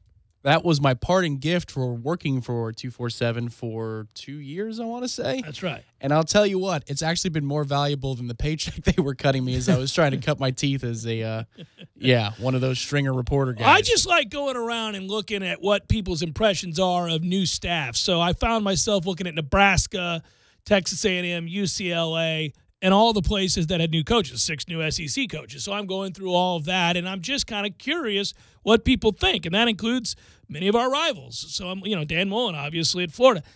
And I'm just trying to get a gauge. And the one truth is that no matter where you are, if you get a new coaching staff, you're, pie in the sky. You're going to be, because there's a need for a new coach most of the time. That you get one, right? Something's gone terribly wrong. Something isn't working. Something has frustrated you to no end. And so anything that sounds different or looks different is welcomed with open arms. And that is true universally across the board, except for there are real question marks about Arizona State. I'm telling you, this is going to be my favorite story of the year. That is not going to work. It's just not. Herm Edwards is an idiot. There's just no way that's going to work, and it's going to be hilarious. It's funny as you'll hear, I think our approach is unique. It's different than anything in college football. It's sort of a CEO overseeing the day-to-day operations, but not really doing and then like you go down, and then probably about the fourth one down, guys, I don't know. I'm not so sure. I don't think this is going to work. Everything he says rhymes. He speaks in rhymes. But I just think it's funny because you got the 3 with gusto, right in a row, just post right in a row. Like, it's different. We're doing this year, and none of it makes any sense. And then you read the next thing, you're like, well, I wonder how we're going to handle this. And then people weigh in, and then the 4th one down, 5th one down. Guys, I don't think this is going to work. And you're barely an hour into his tenure. People are like, I don't know. He's talking about Thessalonians. I want to know. I don't know why Obadiah applies to this day's practice. This doesn't work. Because you cannot win if you live in sin. It's just ridiculous. And you read it, this, guys. I had so much fun with that. That was true. I did that last night. That was about an hour and a half's worth of just going around. I went, I wonder what they think at Arizona State. And then I just got stuck. I got stuck there. But at A&M, it was more talk about who was going to win certain jobs and personnel and that kind of stuff. It really wasn't anything more than that. Coach Rob Smith from DevilIllustrated.com. No. Devil? Yeah. We're not doing that again. What kind of publication you running, pal? Yeah, that's I swear, a lot of people feel like that he was doing that in jest. I've watched that video several times. I do not think he was doing that in jest. I think he was serious. I think he really was caught off guard. Don't you? Yeah, it was. I've tried to see the other side of it where people have gone, no, come on. He knows he's coaching the Arizona State Sun Devils. He has to know that's guys, this is how disastrous I think that decision was. Right, he's still looking at him nervously. After the question, he didn't go, okay, man, come on, Rob, what you got for me? No, he's really concerned. I don't know what you're writing, who you're writing for. He wants him banned. He's very concerned. Anyhow, I'm just thinking that is not going to work. What kind of literature are we teaching here? It's the best. We see a lot of great things in college football every year, a lot of things that are doomed to fail, a lot of things that may surprise, and we all enter into this with our opinion about any number of coaches and players and programs and which direction they're going, and these are the fun conversations, and a lot of times you'll have very knowledgeable friends who go, you know what, I'm not going to be shocked if so-and-so surprises us this year. Or I rather enjoy this guy's approach. But that one is the one that I think we would all sit down and go, what in the world were they doing? There were a lot of great people online right now who can do Photoshops, like really good ones. But I don't even need a good one. But can you get the old school, like, guy that's in the devil's suit running with the pitchfork and change his expression to nervous/reluctant with a smile? Yeah. No, not Herm. Just thinking he's going to be ousted? He changes like, I don't know about this. That'd be good, man. That'd be a great shirt to have for this season. It would be. I saw where we get a lot of these preseason top 25, as you well know, and every publication comes out with one. Yesterday, SI came out with theirs as a group. And it's designed to set the expectation for the title chase ahead, and so it may surprise some to see reigning champion Alabama, I'm reading now, outside of the top spot in favor of 2016 champion Clemson. What's changed since New Year's Day when the Crimson Tide cruised to a 20-47 win in the team's third consecutive college football playoff meeting, this time in the Sugar Bowl semifinal? On defense, the Tigers returned en masse to fulfill their promise, putting off first-round money in the NFL draft to be part of a special season, which I still think we should have an investigation into after this is all said and done. On offense, their skill players are no longer so new to the spotlight, and their quarterback situation, while no less settled in early August than the one in Tuscaloosa, has a sky-high ceiling that should allow the rest of the unit to flourish. Well, here's the thing I'll say about this. And so basically Staples and Dellinger and Neeson, I should say, all gathered and put their votes in and went after, right? And the reason they had Clemson number one made sense to me, but don't you think that this is what I'm really most intrigued by, that Dabo Swinney would have learned the lesson that he didn't learn in time to salvage the mistake of Deshaun Watson? Well, yeah, in 2014, that's a lost season because he doesn't make the change. Because he doesn't, Cole Stout somehow remains quarterback for no reason. I know it's Kelly Bryant, and in the system they run, he's a bruising figure, but Trevor Lawrence can really spin it, and if the moment isn't big, it's going to be Trevor Lawrence. Well, I think that they've got time in this instance. They get A&M early. Does that concern you, though, if you're Clemson? I mean, I get it. It's out there. So it's a tough road game early in the season. It means more to Texas A&M in a lot of ways than it does to Clemson. And we've had problems if we're Clemson playing down to the competition at times. That's right. But, I mean, player for player, I'm not concerned about that matchup. No, and I would have put Alabama number one because of Tua. I mean, I think that kid in a moment that can't get any bigger showed how he can play, and that was the most disheartening element of Alabama winning the national championship. It wasn't that, oh, man, Georgia looked like they had it. Somebody other than Alabama was going to win the championship. That's always nice to see. No, I was fine with Alabama winning it, whatever. What was depressing was seeing Tua and knowing now they got a kid that can throw. Great. Yeah, I think if Hunter is the answer by the time they get to the playoff, this is Clemson fan doing, projecting. I mean, they have a reason to project they're going to the playoff, I guess, every year these days. But you've got to solve Alabama when it's time for Alabama. But if you have to go through a journey in order to get the locker room to peacefully let Hunter take over the reins as the starting quarterback. Trevor. Sorry. Hunter Trevor, it's all right. Hunter Trevor, Trapper Keeper. That's okay. Yeah, works fine. Yeah. So if Trevor takes the job organically as the season goes through play versus handing it to him at camp and you've got a locker room issue, that's something that perhaps the coaching staff is trying to weigh there. There's always something more to it. Fair enough, yeah. I just wonder if the politics of it, they say, we'll let it play out over the course of the season. I'm not committing to Kelly Bryant starting our playoff game. I'm saying he's going to be our starter through camp and let the chips fall where they may by week 8. Would you take issue with Wisconsin being third? Woo. Jonathan Taylor is arguably, along with Bryce Love, the best running back in college football. Although I think we have one in our own backyard that is in the conversation. You know, Georgia, I wouldn't normally say losing a running back would be a big deal, but, I mean, they lost 2 exceptional tailbacks in Chubb and Sony Michel. So you'd have them down at 5 or 6? Probably 4 or 5. Like, I would have them at 3 if they had one of those 2 guys back this year. It's just that they're game breakers, and I don't know that Fromm would be ready to lead the team by himself yet. May not have to because they, too, have an interesting quarterback situation That there. they do, which the uncertainty of that may have. I think here's where I'd go with it, where you're going with Alabama. I'd put Alabama 1 because you wouldn't think there's uncertainty at the quarterback position now that Tua has emerged. Oh, no, there's not. Clemson has uncertainty, and so does Georgia. And Georgia's best players and their identity on offense last year was the ground game, and they lost both those players. Wisconsin kind of does what they do.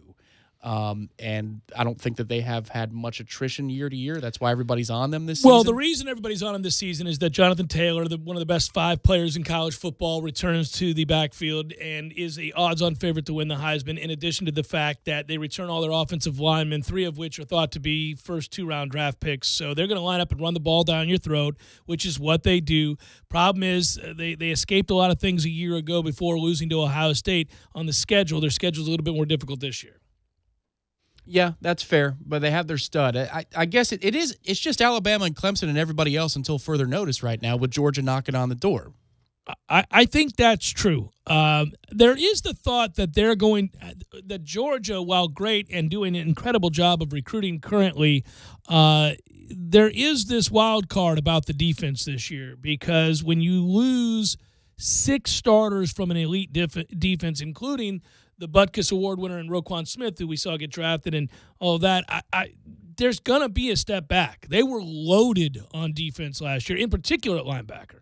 You lose 6 starters, including an elite player like that, there will be a step back. Yes, I agree with that. It's good that your coach is Kirby Smart, though, because that's his specialty. And, you know, when he figured out last year in the Rose Bowl what the hell Oklahoma was doing, it was almost too late, frankly. But when he figured out what they were doing, it was a goal line stand, so to speak, before they pulled out the old double pass trick play to Baker Mayfield before halftime. It's incredible to watch that guy's mind work. So if I'm a Georgia fan in that instance, I say, well, at least we have an expert in this field who's going to get more out of younger players. You can't replace a Roquan, but Kirby's mind is also irreplaceable. To round out the top 10, and that's all I was doing here, was introducing something outside of Florida State for a moment, because we're college football fans and it's starting in not too distant future. We're getting a feel for various publications and who they think constitute the top 10. Ohio State's in this top 10 towards the bottom right now, going through upheaval, obviously. Auburn is there with Jarrett Stidham, and of course they won 10 games a year ago and really are on the cusp of beating Georgia for a second time, and then it doesn't happen. They turn the football over on a crucial drive, and the game goes downhill from there. But Jarrett Stidham is elite. This is a group, Derek Brown, elite off the edge. So we'll see. I think it's kind of funny when you look at Auburn that Gus Malzahn was all but trying to get out of there, and then he messed around and had a good season. Yeah. And now they're good. And they are good because the defense turned it around. Well, yeah, Muschamp recruited to the strength of what he does, right? Man, I'll tell you, Muschamp, if you can ever hire that guy to be a defensive recruiter, do it. Oh, my God. He brings in blue chippers left and right. Auburn's, I mean, it was 2 years ago that defense was a punchline. Yes, that's what I mean. They completely flipped it. And by the way, if you were on them early last year, you could really take advantage of Vegas because nobody believed it. The unders especially, like the Clemson-Auburn game, it wasn't interesting because it was a defensive stop fest. It was crazy. More interesting, I don't think the question would be better because the Big Ten's probably the answer, but more interesting, the SEC West division or the Big Ten division? Big Ten. Even still, because yeah, I think so. With Alabama, Auburn, LSU, A&M, and Mississippi State, there's a lot of interest factor in the SEC West. Well, there always will be, where we're located and the intrigue of the SEC and that division in particular true. But I don't think A&M is on the verge of being competitive in the division. I don't believe LSU is going to compete to win the division. So I think it's Auburn or Alabama, and that's it. Mississippi State have a landmark upset this year? I like Mississippi State a lot. Joe Moorhead was a good hire and comes over from Penn State, and obviously he's a guy that I think inherits a really good team that Dan Mullen had done a good job recruiting too. So they're probably a team that, yes, surprises somebody along the way because there's the talent there to do it, and that might make it a lot of fun. I hope that's true. That's brutal. Well, listen, I mean, if you look at the Big Ten this year, and you can tell by early season voting that a lot of people believe the Big Ten is the best conference of college football this year, and we've talked a lot about how quickly all this stuff can change. But if you believe Trace McSorley is a Heisman candidate at Penn State, and they're going to have a new look this season. They have a new offense coordinator. Obviously, you got a new guy with play calling responsibility. And no Saquon. So, well, without question. So if you believe McSorley's the guy and can do that, then there you go. You've got another Heisman candidate at a place where they won 11 games just a year ago. They beat Washington in the Fiesta Bowl. But right off the bat, we'll know an awful lot about them. We'll know an awful lot about Washington, aforementioned, another top 10 team in this preseason poll, who I think is a little too high right now. A lot of people have them as one of the 3 or 4 best teams in the country. Well, luckily that gets answered right off the bat. That week 1, which is breathing down our neck right now, is absolutely chock full of show and prove games. You know, I don't include certain games in that grouping as one of those. For example, Alabama's going to beat the bejesus out of Louisville. That's not a show and prove game to me. A lot of people would put that on the list. I don't think it is. But I think LSU-Miami is. Sure. Oh, yeah, and that's the Sunday game that when Libations Friday Fest is over, the Sunday edition, that's going to be on those TVs at the corner pocket. Biggest shocker of their top 10 to round out the segment was West Virginia, who lost 6 games a year ago. It's because that's what West Virginia does. They also lost to Utah in the Heart of Dallas Bowl, and that was not a banner Utah team. So, you know, I'll believe it when I see it. I get it. David Long, Will Greer, all that. Okay. Is that the Belt Buckle Bowl? Where do you get the belt buckle? Is it the Heart of Dallas Bowl? Probably. It sounds like it. Sounds an awful lot like it, doesn't it? But West Virginia, I mean, they went 5-4 in the Big 12, which, you know. That's not a distinguished record. No. It's just I can never trust Holgerson. I can trust that hair is going to be whooping ass, but I can't trust that his team's going to be. Jeff Cameron Show, 97.9 ESPN Radio.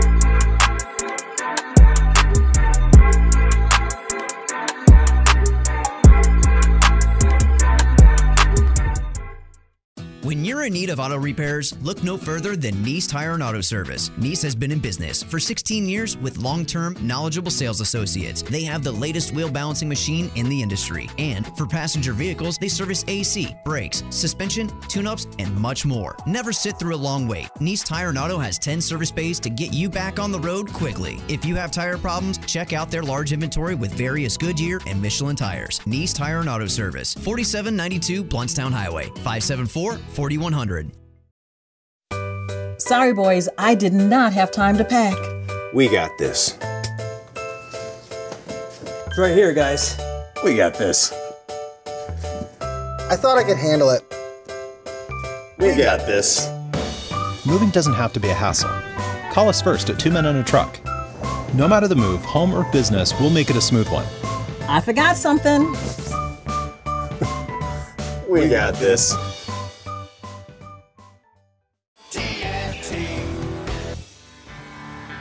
Smoother,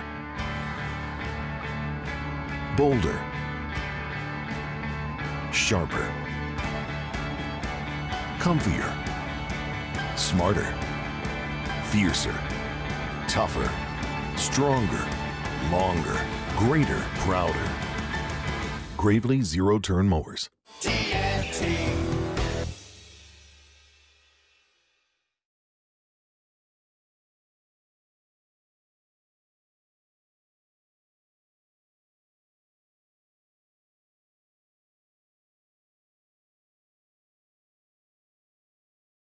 Email me, jeffdoxy1@gmail.com. You say where, I'll be there. Your Canopy Connection. And we're back with another edition of Spring Cleaning. Today, we want to know how you save energy, water, and money during a warmer season. Caller, you're on the air. What do you do to save energy? With the warmer temperature, I know my AC is working overtime, so I make sure to replace my AC filter once a month. Excellent suggestion. Next caller, you're on the air. Well, the city of Tallahassee recommends that I take advantage of their grants and loans to get more insulation in my attic. That's really going to keep my cooling costs down. These are some great suggestions. There are lots of ways to save. Caller, you're on the air. I reduce energy for water heating by lowering my water heater temperature and installing low-flow shower heads. We have time for one more caller. What do you have for us? I make sure to use my programmable thermostat to regulate the temperature in my home when I'm away. Thank you, caller. That's all the time we have today. The City of Tallahassee Utilities would like to help you save as much energy as you can and save money while you're at it. Visit talgov.com for more information and start saving energy today. This Day in Sports, brought to you by Superlube, 19 Tallahassee area locations. Quick, convenient, no appointment necessary. Get your history lesson weekdays at 5:30 during the Jeff Cameron Show, right here on 97.9 ESPN Radio. Are you tired of getting the same two-piece kits? Cornerstone Tool & Fastener and DeWalt have your answer. Buy a quarter-inch 3-speed impact kit with 2 4-amp-hour batteries and receive a free quarter-inch 3-speed impact kit. That's correct. You get 2 DeWalt 3-speed impact kits for the price of 1, only at Cornerstone Tool & Fastener. While you're there, check out the power of freedom. FlexVolt 60-volt tools from chainsaws to string trimmers, blowers, and even compressors. Cornerstone has the largest DeWalt selection in Tallahassee. 1110 Stuckey Ave and 3269 Crawfordville Highway. Tallahassee location open on Saturdays from 8 a.m. until noon. We know at Deer Camp, shaving is overrated. There's no right answer to how many days you can go without a shower. And you can't count on truth, but you can count on snoring. We know the great outdoors. We love the great outdoors. Bass Pro Shops and Cabela's bring you the Fall Hunting Classic, offering the best deals, gear, and special events to keep our tradition of conservation going strong. Visit BassPro.com and Cabela's.com for more information. Fire the cannons. Catch every Buccaneer game right here with me, Gene Deckeroff, on your home for the Tampa Bay Buccaneers. 97.9 ESPN Radio, Tallahassee's sports monster. You're listening to the Jeff Cameron Show on 97.9 ESPN Radio.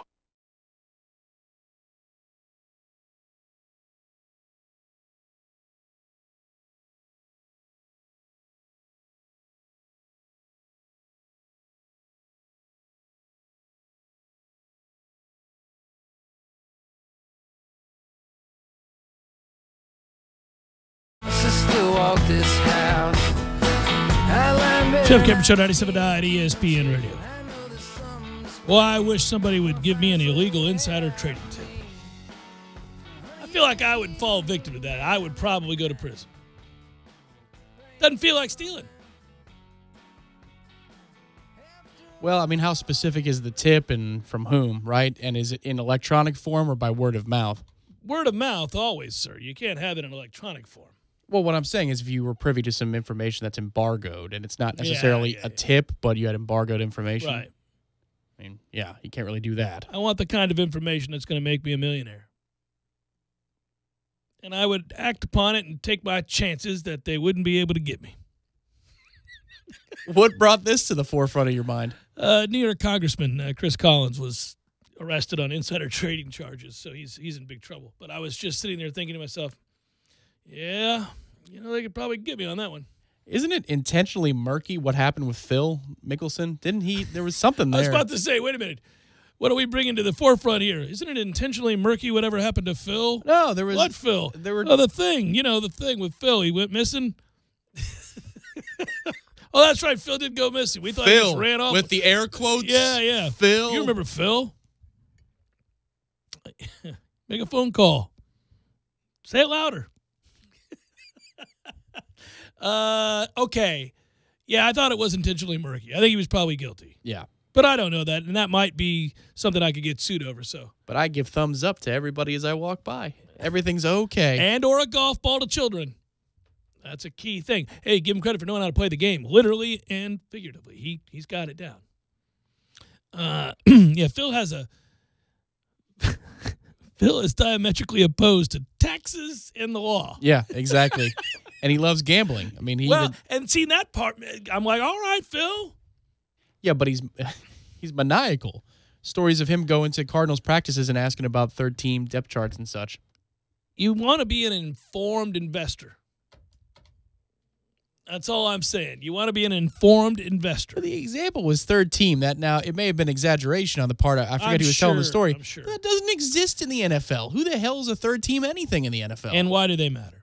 By the way, I will say that I have, Matthew caught me. I have broken my own Big Daddy J credo. There are a couple of preseason games I like here tomorrow. What? Well, there's a method. I'll explain later. There's a method, Tom. You were ridiculing anybody who bet on the preseason as a deeply flawed and addicted individual Well, I last said week. that they had problems, and that might still hold true, but I don't think it's universally true. And I think that what I've discovered is that I spoke a little too soon, that you can uncover certain things that will work in your favor, provide a distinct advantage if you choose to go down that path of betting on preseason football games. I didn't think there was a tried and true method, but I did some research. So it bugged you when you brought that up, that this can't be an absolute. There's got to be an angle. There usually is an angle. That's a problematic thought to act upon. No, I think it's just one trying to educate himself. Just like, maybe that's not true.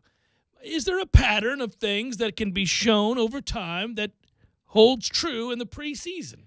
I think it's wonderful how transparent you are on the Jeff Cameron Show. I hope people appreciate this. You open the segment saying you want an insider trading tip to become a millionaire, and that now you acted upon the preseason gambling an urge tip to find an angle for the preseason NFL to gamble on it. I like the juice, man. Yeah, I like the juice. I'd say so. The insider trading thing was kind of a joke.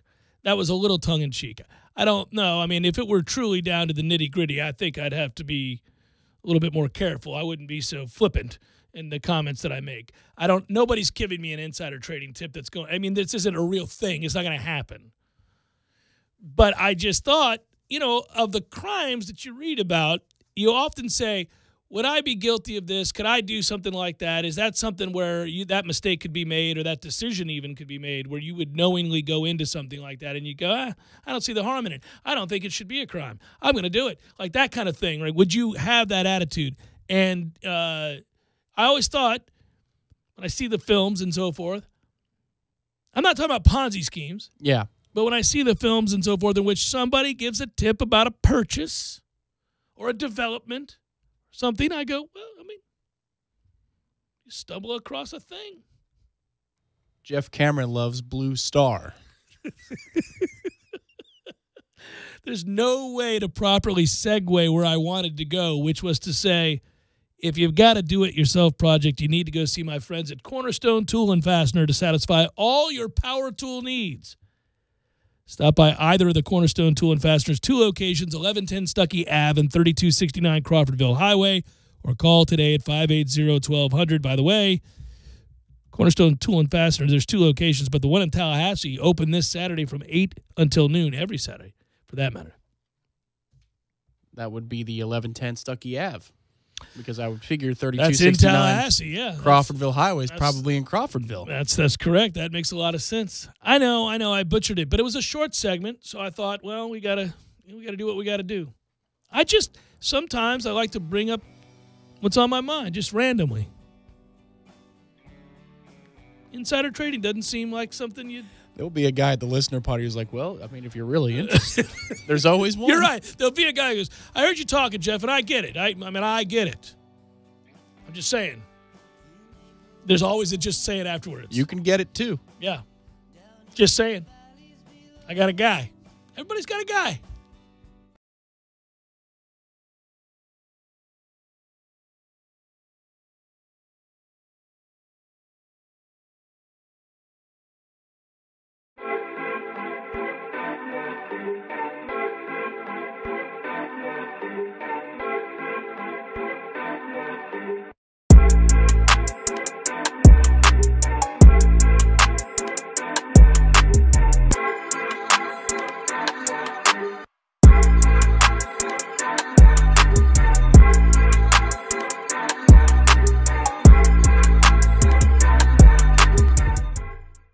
When you're in need of auto repairs, look no further than Nice Tire and Auto Service. Nice has been in business for 16 years with long-term, knowledgeable sales associates. They have the latest wheel balancing machine in the industry. And for passenger vehicles, they service AC, brakes, suspension, tune-ups, and much more. Never sit through a long wait. Nice Tire and Auto has 10 service bays to get you back on the road quickly. If you have tire problems, check out their large inventory with various Goodyear and Michelin tires. Nice Tire and Auto Service, 4792 Bluntstown Highway, 574-4100. Sorry, boys, I did not have time to pack. We got this. It's right here, guys. We got this. I thought I could handle it. We got this. Moving doesn't have to be a hassle. Call us first at 2 Men and a Truck. No matter the move, home or business, we'll make it a smooth one. I forgot something. We got this.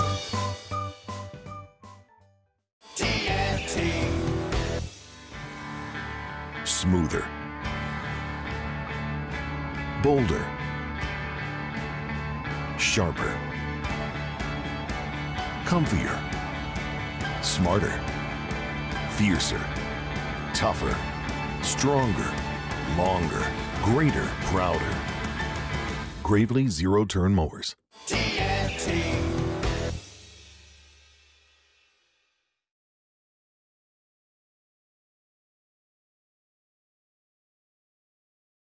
Best man I ever knew. And the local 349 was his union. And I try to bring this local flavor, this local flair of Tallahassee. I want to bring it to you, locally owned and operated. Warm, good food. Good Lord, man, we're getting all weepy up in here. It's a cool sports pub. It's got TVs everywhere. You got every package. You got a gazillion kinds of beers and delicious food and a deck. We don't need to weep up in here. Come on, Eddie. And we have 16 local Florida taps. Great craft beer just for you. And the best bologna sandwich you'll ever eat. It's like you just won the lotto. As Bumpa said, no matter how you cut it, it's still bologna. Bumpa's Local, 349-2738, Capitol Circle, Northeast. Need help moving? 2 Men and a Truck Tallahassee provides professional home and business move services, both locally and long distance. For your next move, visit 2men.com or call them at 850-224-2232. 2 Men and a Truck, the movers who care. Individuals and businesses with tax problems, listen carefully. If you owe over $10,000 in back taxes or have unfiled tax returns, U.S. Tax Shield can help you take back control. The IRS can seize your bank accounts, garnish your paycheck, close your business, and file criminal charges. Our team of tax attorneys can stop collections and get you protected. U.S. Tax Shield offers a price protection guaranteed quote to get you protected today. U.S. Tax Shield is A+ rated with the BBB, so call 800-466-9625. U.S. Tax Shield, 800-466-9625. We know at Deer Camp, shaving is overrated. There's no right answer to how many days you can go without a shower. And you can't count on truth, but you can count on snoring. We know the great outdoors. We love the great outdoors.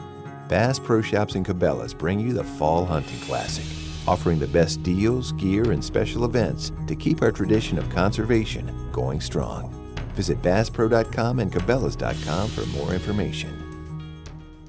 Don't just listen to The Jeff Cameron Show. Watch it live. The Jeff Cameron Show Streamcast. Live weekdays 3 to 6 p.m. Head to ESPNTallahassee.com today to watch live or catch up on demand. The Jeff Cameron Show Streamcast. Brought to you by Nice Tire and Auto, your trusted Goodyear dealer. Nice Tire and Auto, just minutes away from FSU campus. Time now for your Atlanta Braves Minute. Brought to you by Fonville, Lewis, Messer, and McConaughey. Personal injury law is all they do. Yesterday in our nation's capital, the Braves and the Nationals got together for a double dip in D.C. Game 1 was a makeup from a rainout on the 21st of July, and the Nationals dominated that ball game. They went back-to-back with home runs in the 4th inning. They had a 4-run 4th, a 4-run 6th, and they beat the Braves 8-3. Fast forward to the nightcap, Braves bounced back versus Max Scherzer to win the ball game 3-1. Atlanta tied it with a home run in the 6th inning by Charlie Culberson, and then took the lead for good with this hit by Ender Inciarte in the 9th. Hit hard up the first base side. That one hits the chalk.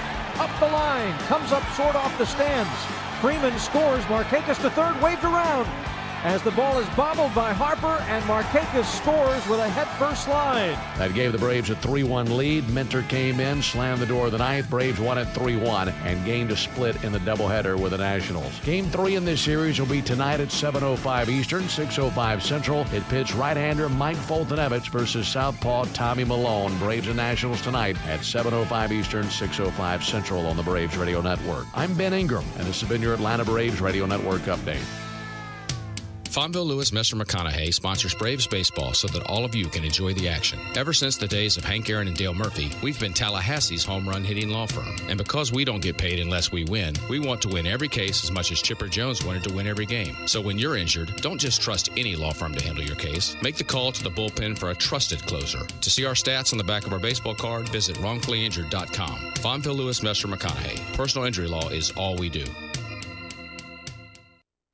Broadcasting live from the AmeriGas Propane Studios in the capital city of Tallahassee. This is the Jeff Cameron Show, brought to you by Cornerstone Tool and Fastener on 97.9 ESPN Radio.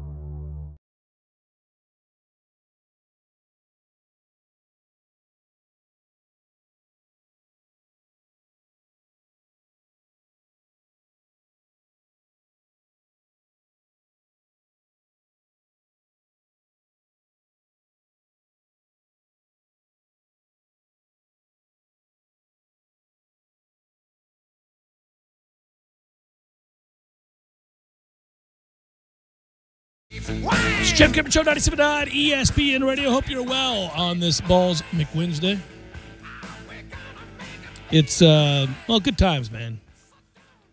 Good times. The camp is back. We're all excited. It's that hurry up and wait thing, right? I was so pumped on Monday, pumped on Tuesday, a little less so today. Now that we've gotten into it, we're getting less access. That's true. As the week goes on, you get, the 20 to 30 minutes as practice starts, and then that's about it. Nothing wrong there, I understand. But now seeing football being played, I just want the games to start. Well, it's tough, too, because, the open practice availability this year, I'm not complaining about it because there's much more transparency overall. But when you got to see the media day / fan day open practice, you were dealing with, they're into camp for a week or two. I'm having a hard time putting a lot of stock into what I'm seeing these last couple of days at the open practices because they're in shorts. James Blackman could grow leaps and bounds in a couple of weeks, but we did see some things that would indicate DeAndre's ahead. Well, what you end up doing, I think, this is the big thing, is you want to go out there those first couple of days and see the new kids. You're really, really excited about seeing all the new kids and what they are, what they could maybe bring to the table. You're accustomed to the idea that few and far between are going to be huge contributors early on. So you're just trying to identify the ones that come in and right off the bat do something big.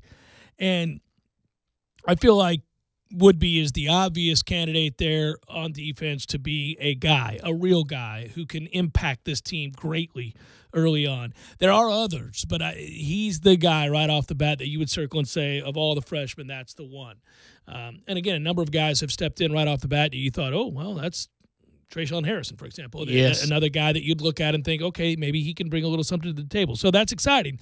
So you do that, but then you're left after that, waiting for the pads to come on. But we have made enough observations, so why don't we do it here in the Vision Check, our good friend at the law offices of Jose Fernandez. Open your eyes. My glasses! I can't see without my glasses! My glasses! I can't be seen without my glasses! That is absolutely horrendous! I don't believe this call is accurate. Everything is proceeding as I have foreseen. Man, I can see! You lack vision. It's time for the Vision Check.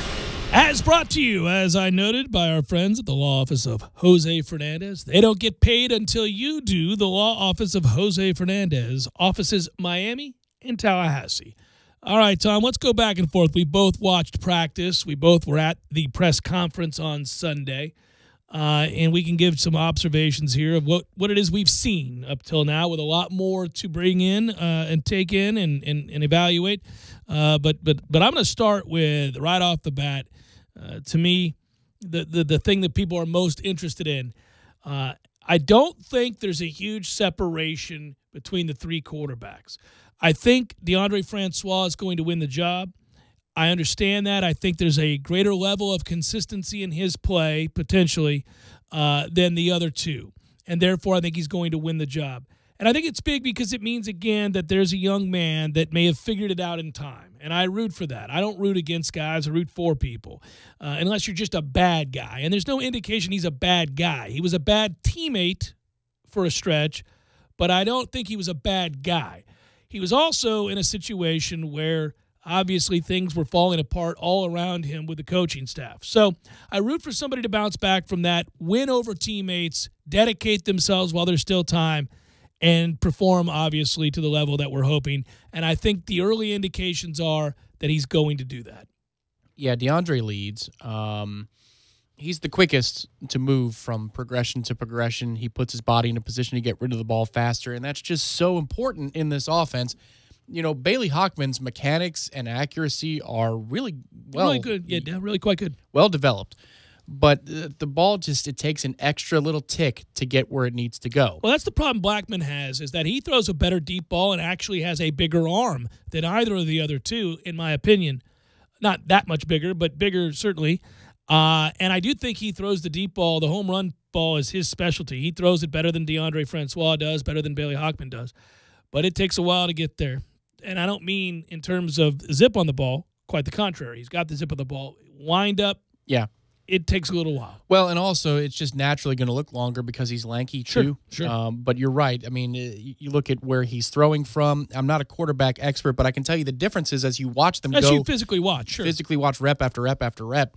The way that DeAndre is able to swivel and use his hips, it's not the same. James is a little bit more blocky in his motion. Which, I mean, just look at the two play and look at the two styles of their game, and it makes sense that it would, hold to form here in practice. Another observation I'd say is that practice is largely a positive atmosphere, and there is a joy to play the game of football, and that is ever present in practices. I know it's shorts, but it's hot as hell out there, and they're still enjoying themselves. Kids jumping around doing some things. A little old school, and I think that's true. They are. I would say the other observation to throw in here while we're doing that with the vision check is Brian Burns, man, a guy who looks possessed, a guy who looks hell-bent on making up for a year which was largely lost. Last season, he did not, by his own account, live up to expectations that he had for himself, let alone anybody else. And he told me at ACC kickoff in an interview I did with him as we sat directly across from one another, I had to mature. I had to learn that it's not always about your physical tools. There's a lot of mental preparation that goes into this game. There's a lot of taking care of your body, working through reps to make sure that you're prepared from a technique standpoint week to week. There's a variance from week to week depending on the tackle you're going against. So I think last year was a hell of a learning curve for him. I think he thought that he was so fast and so quick off the edge that would carry the day, and he learned very quickly that doesn't always work. So I hope he's in a place now where he can have the kind of season he thought he was going to have a year ago. So far in practice, nobody can block him. Again, they're not in pads. Right. But so far, nobody's been in a position to block him. Their feet simply aren't fast enough. No, they're not. And we have issues at tackle, so, that's also... And they're going through a tryout, in essence. Right. So this is going to happen. But I looked over for exactly 2 reps yesterday of offensive, defensive line individuals while the 7-on-7s were going. I was just trying to get a sense of the young receivers and the quarterbacks more than anything yesterday. Didn't go Monday. And the 2 reps I saw happened to be Brian Burns lined up against whoever it was. 2 different guys. Oh, my God. I mean, it's not close. It's different. He's also filled into his frame. When he was first here as a freshman, he had whatever it was against Syracuse, as many sacks as he wanted in that 210 game. 210 pounds. He was lanky. He looked more like a Lorenzo Featherston, but it does seem like he's done an awful lot of work in the strength room, as has DeAndre Francois. The pictures don't lie, man. That dude is. I'm not going to say that it's restricting his movements or anything like that, but he is definitely more built than he's ever been. Well, I think it's important, by the way, while we continue to make these observations for the vision check, that I want to say he looks healthy. He looks 100%. I forgot to address that yesterday and on Monday. For a guy coming off of such a serious injury that clearly hampered him in the spring and was something he was still recovering from, he has taken a huge leap forward. I was watching him. He wears the knee brace, but I was watching him sprint from one end of the field to the other to participate in a different drill after the whistle had blown and the period was over, and he looked really fluid. So just a non-expert, non-doctor's observation here, I would tell you he looks like he's completely healthy. Bavion Johnson, who he's kind of a folk hero unicorn of the offensive line. One of these days, they're working really hard to break him in at center to be a backup to Eberle. They don't have a plan A, and I think Bavion's the closest thing to a plan A. That's a work in progress. Both mental reps and the ability to snap the football. He's a work in progress there. It's Short's time at camp, so there's plenty of camp to still go. He got it together in the hurry-up yesterday in the 11-on-11s where he put a couple of good snaps together and was involved in one after the whistle scuffle, which is always good to see a nasty edge. Yes. But he's a project right now at that position. I don't know that he's going to crack the first team, and speaking with some people around the practice fields yesterday in the interior, I thought he was going to be a first-team guard, and there's a lot of camp to go. But right now, it seems the primary purpose for him is to keep working at center and master that position in case Eberle goes down. They're working very hard on getting Landon Dickerson in a position to where if he needed to play tackle or maybe even win the job, then he could. So far, that has not gone as planned. He may lack the lateral quickness and ability to do that length with his arms. He seems more like a guard and a good one at that. So I don't know how that's going to work out. It's an area that will continue to intrigue me throughout camp as they work through this in the effort to figure out which starting five they're going to roll out there. Obviously, you want a versatility. You want guards to be able to play tackle or center, and you want as many of those guys to be able to flip-flop in position as possible. But they're fighting hard to find a good starting five. Well, it's also true that Bavion needs to get in football shape. I mean, he hasn't been in a full camp in a long time, and there are some players like that. Some of the offensive linemen still need to get broken in, Dickerson being one of them. I mean, football is football. It's a different kind of workout. You know that better than I do. So some guys are still trying to get in football shape. But overall, I thought it was is just a much more positive atmosphere, and it's a team that needs the healing a little bit. It looks like they've discovered some joy to play the game again. I think that has been successful. That was the number one thing when Willie came in for bowl practices last year. He said, I need music more than you do. This is a dead atmosphere. There's a little bit of bounce in their steps so far. Ask me in 2 weeks at camp, but, there it is. I am now in a position where, as we finish up this segment, to say, great, good, yep, like a lot of these guys, like a lot of what they have to say, coaches that is, seeing plenty of talent, especially at the skill positions. Let's get the pads on. I think there's going to be a couple of moments in which they are rudely interrupted from this kumbaya moment. I just think it's natural when you're making all the changes that you are and you're deficient in some areas. I understand why a lot of people believe we are going to exceed expectations. I don't disagree with that. I think they will exceed expectations. If the expectation from Vegas is that you're going to lose 5 games, I disagree. I think we can win 9 games, maybe 10 if things really go right and you get a few good bounces. But no, I don't think this is the kind of team that is talented enough in a year of transition to, quote-unquote, shock the world. I don't think that's going to happen. But I think they'll beat Virginia Tech in that opening night game, and in doing so, they set themselves up to be in a position to easily win 9 games, possibly 10. So, yeah, okay. I'm going to ask you one more question before the segment wraps, because you've been to a lot of open practices, more than I've ever been to, especially under Jimbo and the way his protocol worked. But this is first, second day of practice. You've seen those a bunch of the good years with Bowden. Defense is supposed to be ahead of offense. Usually always by a lot. Does the defense impress you objectively speaking? Are you impressed by them, or do you think, well, I don't know how good they are, Tom. They're just ahead of the offense. Oh, I'm objectively said something inappropriate. Excited about the secondary. Let's put it that way. Very excited about the secondary. But I don't know what I think about the other layers of the defense, other than we got returning players on the defensive line. They're not deep, as we've discussed before. I've got to see the linebackers once we put on pads. Hard to judge linebackers when we don't have pads on. I just simply can't do it. But the idea of Woodby playing star, Taylor as your lockdown corner, and then Samuel's playing over the top. Yeah, there's a lot of talent in that secondary, and the kind of talent that can dominate. So if you get something from your linebackers at all. It's Samuel's frame. I mean, he's the biggest of the corners, so yeah. Yeah, well, I mean, he's playing field safety now too. Right. No, I know. They can move him there because of that. It's a drape. When the ball's in the air, I know he might give away an inch or two to some of the bigger receivers in terms of height, but it doesn't look that way stride for stride. He really carries himself at or above his frame. And Taylor is going to be a star. And I get why everybody is there to see him. You see the NFL scouts there? Yeah, yesterday it was the Falcons, the Dolphins, and somebody else. Yeah, the day before it was the Bears, and they're there to see him. You're seeing it already. It's crazy to watch how closely they're looking at him. I mean, he body type wise, everything about him. Also, he competes intensely. There's a lot of what for to that young man. Yeah, there's trash talk, but it's not until the play is complete. It's almost like that's the benefit, whereas for a guy, I mean, Greg Reed was a great corner here, great college corner. It was almost like he lived for that moment. Taylor almost looks like he lives to rip your heart out. Yeah. And then he'll tell you about it. One caveat, I think Greg was a really good punt returner here. He was a decent corner here.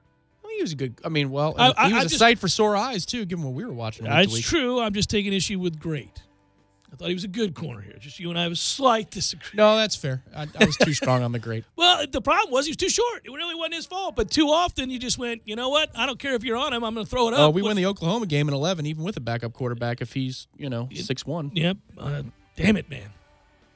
That kid in a phone booth, though, he'll make you miss. Oh, yeah. Final hour, fourth cup, stay with.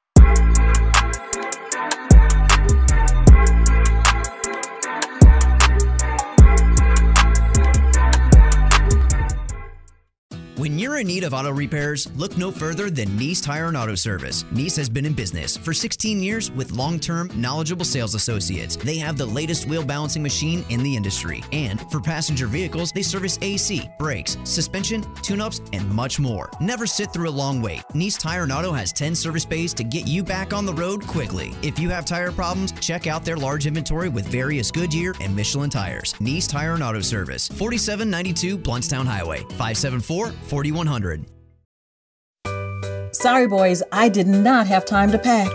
We got this. It's right here, guys. We got this. I thought I could handle it. We got this. Moving doesn't have to be a hassle. Call us first at 2 Men and a Truck. No matter the move, home or business, we'll make it a smooth one. I forgot something. We got this.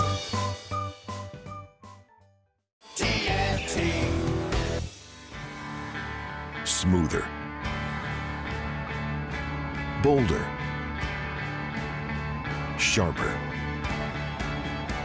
comfier, smarter, fiercer, tougher, stronger, longer, greater, prouder. Gravely zero-turn mowers.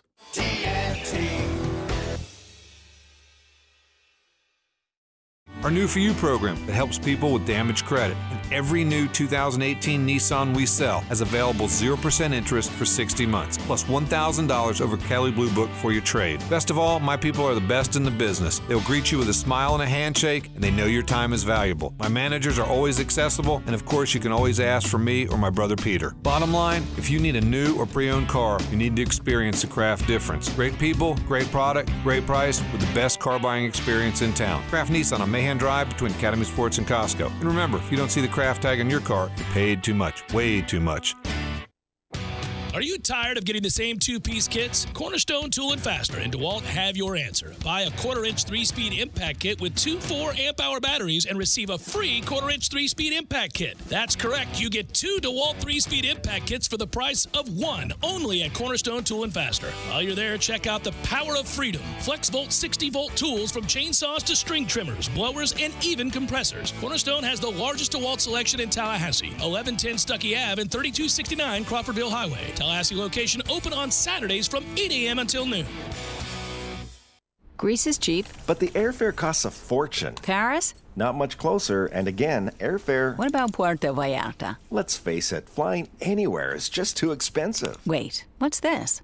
Low-cost airlines. With one call to low-cost airlines, you'll drastically slash your travel costs. We're talking insanely low airline prices to any of your favorite destinations. Where would you like to go? London, Rome, Costa Rica, Australia? Wow, that's cheap. So why wait? Call now to learn how crazy cheap it is to fly anywhere in the U.S. or international. Our prices are so low, we can't publish them. The only way to get them is to call to instantly hear the most amazing best deals on airline travel. It's that easy. So call now and start packing. 800-298-5783.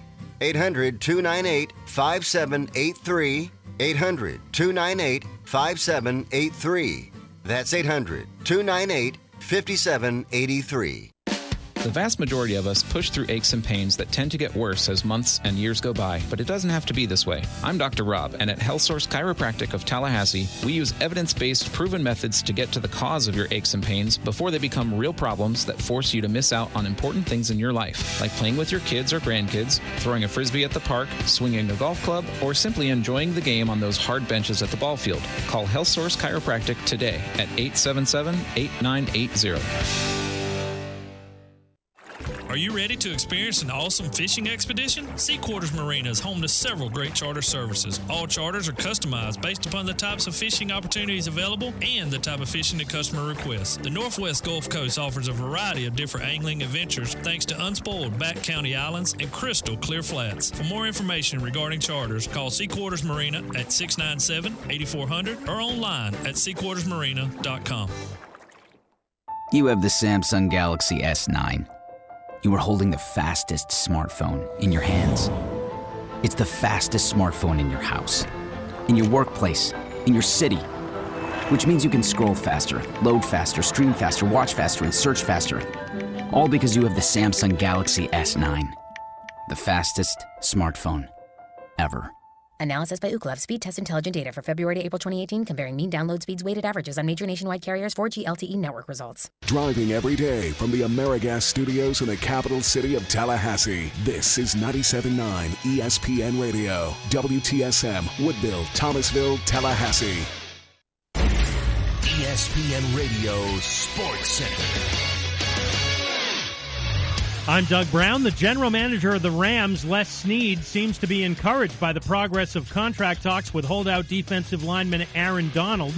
Snead says today the two sides are in the same ballpark. Donald is holding out for the second year in a row. This is the last year of his rookie contract, paying him $6.9 million, but he's looking for a big money extension. Panthers offensive lineman Tyler Larson signs a 2-year extension through the 2020 season. He could be the starting center for Carolina after Ryan Khalil retires, and that's where he's expected to start in tomorrow night's preseason opener against the Bills. The Urban Meyer investigation continues at Ohio State, and there's now been some pushback against the accusations of domestic violence from Courtney Smith, the ex-wife of a former Buckeyes assistant.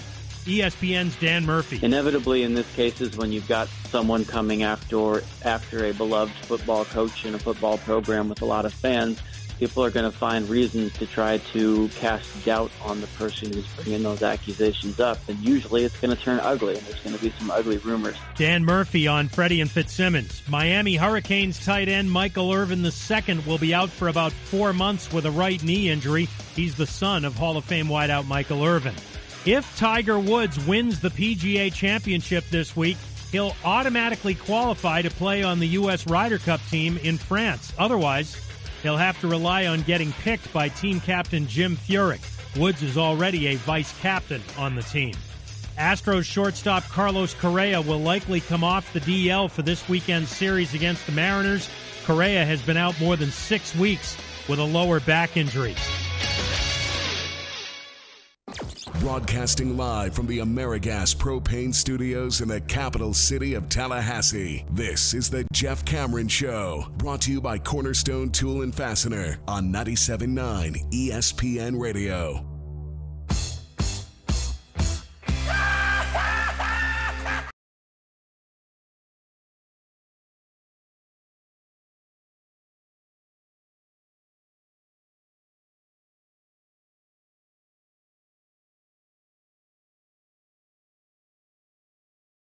Final hour of the Jeff Cameron Show, at least for today. Thanks for tuning to it. I'm Jeff, that's Tom. We're online, ESPNTallahassee.com. That's where you go to listen live via the streaming free, always. I did it a little bit different. Man, I do not know what I signed up for. It's happening right now as we speak. I signed up for something that gave my phone number to every telemarketer on earth. I got a call yesterday from North Korea. Well, so it says it's North Korea. I'm sure it was down the road. But, I mean, it's ridiculous. I told you that for about 3 weeks last year, maybe 2 years ago now, I got a call from a number, and it was about 20-something numbers. Yeah. North Korea as well? It didn't make sense. Well, after several calls, I decided to indulge and pick up and see who the hell it was, but I wouldn't say hello. I just picked up. And to see what would happen. And you hear, and then click. I was like, okay. I don't know what that's about. Did that make you laugh? But black helicopters and stuff. No, it's just silliness. It's just you're sitting there, you're going, all right, so I also like that they've figured out a way to divert it to make it look like an 850 number. So now they know if you've said, no, I'm not answering anymore, I don't care, I know you want me to take whatever debt I currently have and move it over to your credit card, but I'm good. So whenever that goes on, in the initial stages, you just hit decline or whatever. And after a while, all the calls come in from 850 numbers. Like, oh, must be my friend Ted's got a new number. Ted, is that you? Oh, no, it's not. It's somebody trying to sell me some land. Boy, you duped me. Yeah, there's what they don't know, though. They haven't really cleaned up their 850 game, though, because I will get 850s from the Panhandle, and it will say as much. Yeah. Like, they don't realize it's that just Panama City or something? Right, Yeah. That's funny.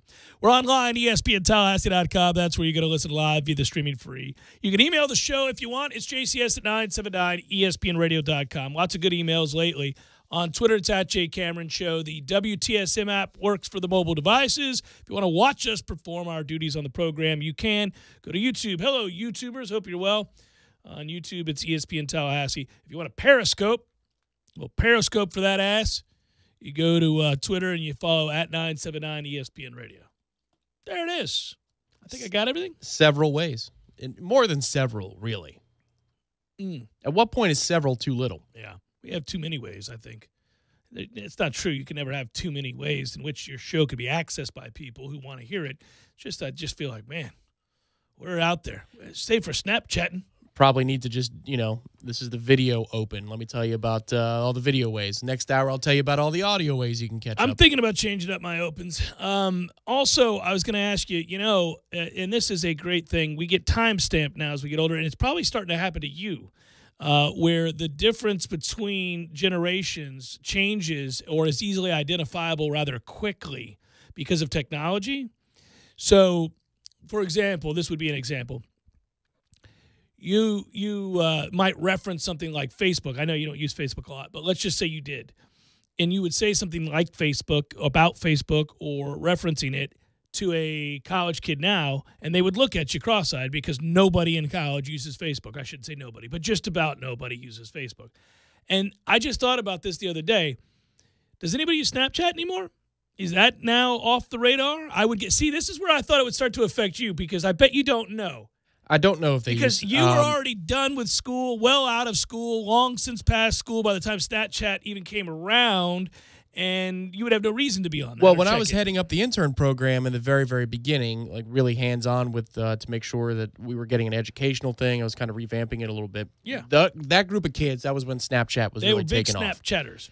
And so they taught me how to use it. It was interesting. And then they told me the main purpose of it, which was nefarious. But is it always nefarious? Well, or at least MySpace wasn't exactly for the clean at heart when I was in college. Like MySpace was that out there? MySpace, I had been out of school forever. Well, if you wanted to connect, didn't exist, really. If you really wanted to connect, MySpace really was huh? the place. Oh, okay. Yeah. Facebook you could, but MySpace was much more the place. But these days, none of them have to do that anymore, right? Because it's just pressing a button, isn't it? Just a swipe left or right, isn't that the thing? Tinder is the thing. Is that the thing? But I bet that's not the thing anymore.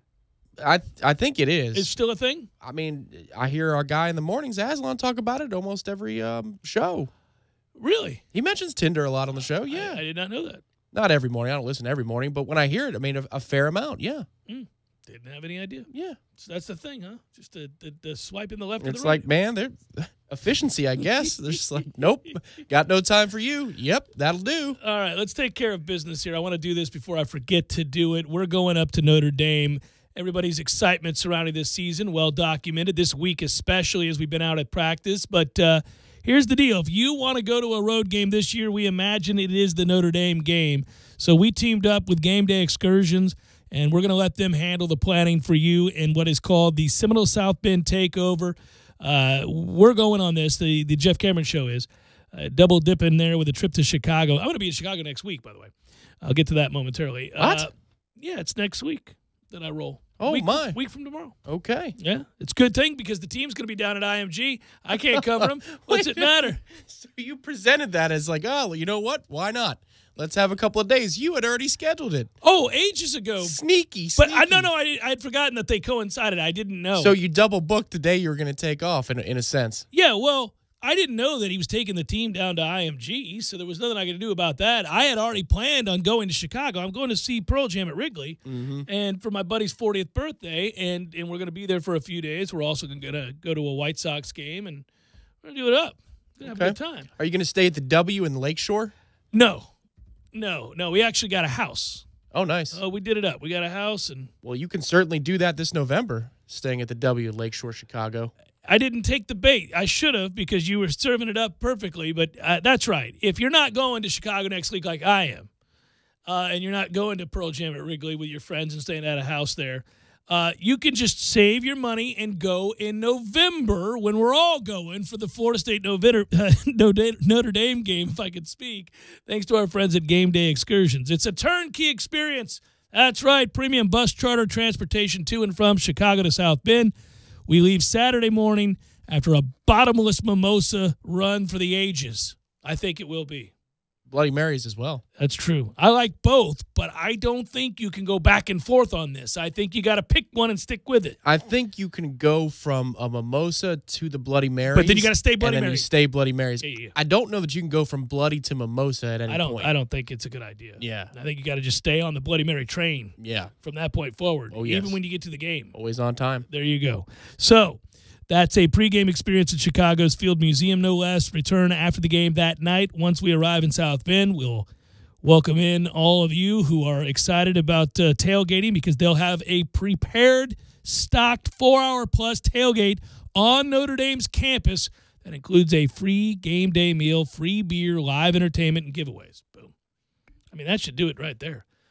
It's good times. Here's what you do. Got a block of rooms at the hotel, the W Hotel, the aforementioned W Hotel Lakeshore in downtown Chicago for Noel fans exclusively. The block rate is just $189 a night. I've been to that hotel, stayed at that hotel. It's an awesome hotel. That's a cheap rate. You're going to want to do it. The Friday night Hopsmith Tavern party hosted by our friends at War Chant is what's going down there too. We'll be at that. So go to GameDayExcursions.com to secure your reservation today. Use the code JCS at checkout for a $10 discount off every ticket purchased. That's code JCS at checkout, GameDayExcursions.com. I'm looking forward to that Friday party. I don't know how long I want to be there, though, because I want to check Wrigleyville off the list, man. I know it's not in season, but isn't Wrigleyville still awesome and cool, or no? Yeah, it is. You're not that close to it where we are.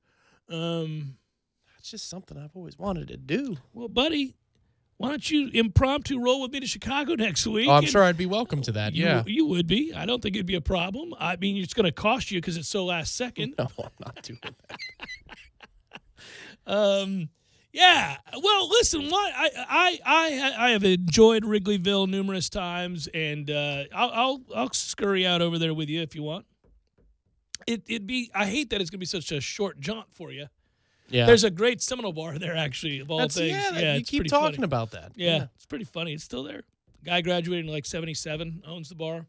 And it's still lively, right? Even in the off season. Yeah. I mean, it's a cool neighborhood. It's a cool place to live if you can afford to live there. It's there's a lot going on, and we could go to the Cubby Bear. We could go do all that and have a good time.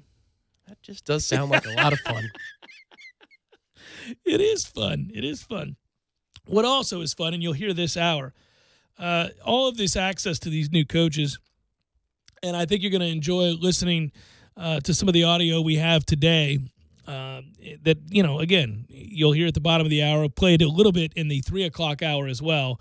But to me, I'm most excited about David Kelly's interview from today. Not that the others didn't do fine, but we've heard from Walt Bell, and we've heard to some extent from Greg Fry. So maybe not Pimpleton, but I thought today belonged to Kelly. He was really good. And I think in the way that you get excited about it, if you're a fan or an alumnus, we're all very particular, and we all love our school immensely, and we all want our coaches to feel the way, or something close to or akin to the way we feel about the school, or at least acknowledge, even if you don't have the same passion necessarily and it's just a job, at least acknowledge that this is a premier job. And I know amongst the many things we've noted about the previous regime, that was lacking. There was never a true, do you know where you're at, man? Do you understand what this place is and what's possible here? And by the way, I know we're not the only ones. I mean, that's true of a Notre Dame fan or a fan of Southern Cal or Oklahoma or Texas or Alabama or Georgia or Florida. There are plenty of schools like that. You just want the coaches in those places, or if you're a fan or alumnus of those places, to appreciate what opportunity you have here. You don't have to grovel. I don't want that. There's a job to be done. I just want a shared passion and appreciation. Well, passion and appreciation is different than the words. Jimbo spoke a lot of the same words about the players that came before you. I mean, he didn't have him watch the Bowden Dynasty or anything. He talked about that, sure. I meant, though, from him. Yeah. Yeah, no, that's where the passion and appreciation comes in. Yes. I think the lip service was there, though. He at least said the words, but it wasn't quite the same. As soon as you got into, succeeding in his program, it was mostly about his own program and the successes, which were numerous. I mean, that hallway was full of Florida State student athletes from 2012 to 2015 in the pros. Mm-hmm. And that's an impressive hallway full of NFL jerseys. But, yeah, the way Willie talks about it, or even some of these coaches who don't have Florida State ties, this is the show, man. It's like a kid getting called up from AAA to the bigs. It's like, oh, my God, look around. I'm in the show. Yeah, and you can hear it, again, and as long as they're not so in awe that they're unable to perform. Last year, a couple times we've talked about this in Jameis's career when he's gone against guys that he's really loved or looked up to or admired. It kind of shows in the first quarter of those games where he's just almost too nervous to perform, like the Tom Brady game. I mean, he was great in the second half, but that first half, he was a nightmare. Like, he was really worried about being judged. Well, go back to the Auburn game in the national title. It wasn't just that they were stealing our signals. Jameis was off. And he said it. He was willing to embrace it heading up to that game, or leading up to that game, that, this was my rivalry. Like, I get it. Florida State's rivalry is Florida and Miami, and I want to beat those guys because I want to beat our rivals. But growing up for me, playing Auburn means a hell of a lot more just on a personal level, because it was the Iron Bowl. That was it, man. Yeah. So I think that the emotion played some role in the first half. Craig and all that. And that too. That was a big part of it. Yeah, but he's had that problem. I hope he got past it this year, because Lord knows he's not able to hit the ground running with these first 3 games. And it will be interesting to see, is it tomorrow, the first preseason game? Tomorrow night, yes. Yeah, we know that they'll be doing some interesting sort of juggling with the quarterbacks during this preseason. It sounds like he's had quite the solid training camp, the portion of it that's been open to the media. He's been good. Yeah. He's been working with the 2s, the 3s, a lot. Obviously, he does get time with the 1s, but it sounds like he's been a machine down there. He's going to get some reps there, but they're going to start with Fitz as they have to. I understand it. He's going to get reps with the first team, a few with the second team, and then the entire second half is going to be Griffin, right? I would think so. Yeah. They said that Fitzpatrick is going to play the whole first quarter. At least that's the design right now. Because they got to. It makes total sense. You got to groom that guy like a starter. Can't think of a thing more depressing than that. Good God. Good news today from the NCAA. I'll tell you what that was in a second. Jeff Cameron Show, 97.9 ESPN Radio.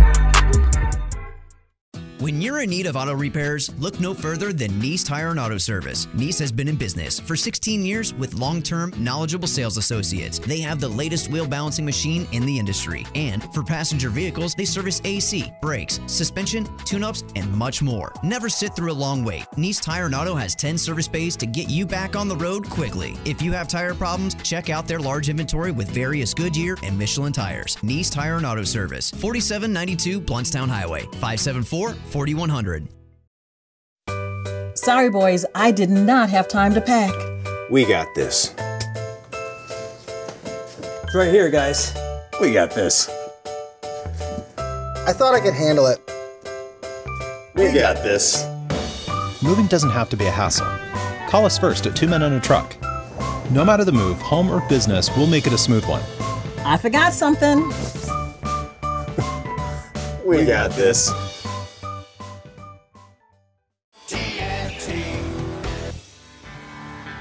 Smoother, bolder, sharper, comfier, smarter, fiercer, tougher, stronger, longer, greater, prouder. Gravely zero-turn mowers. TNT.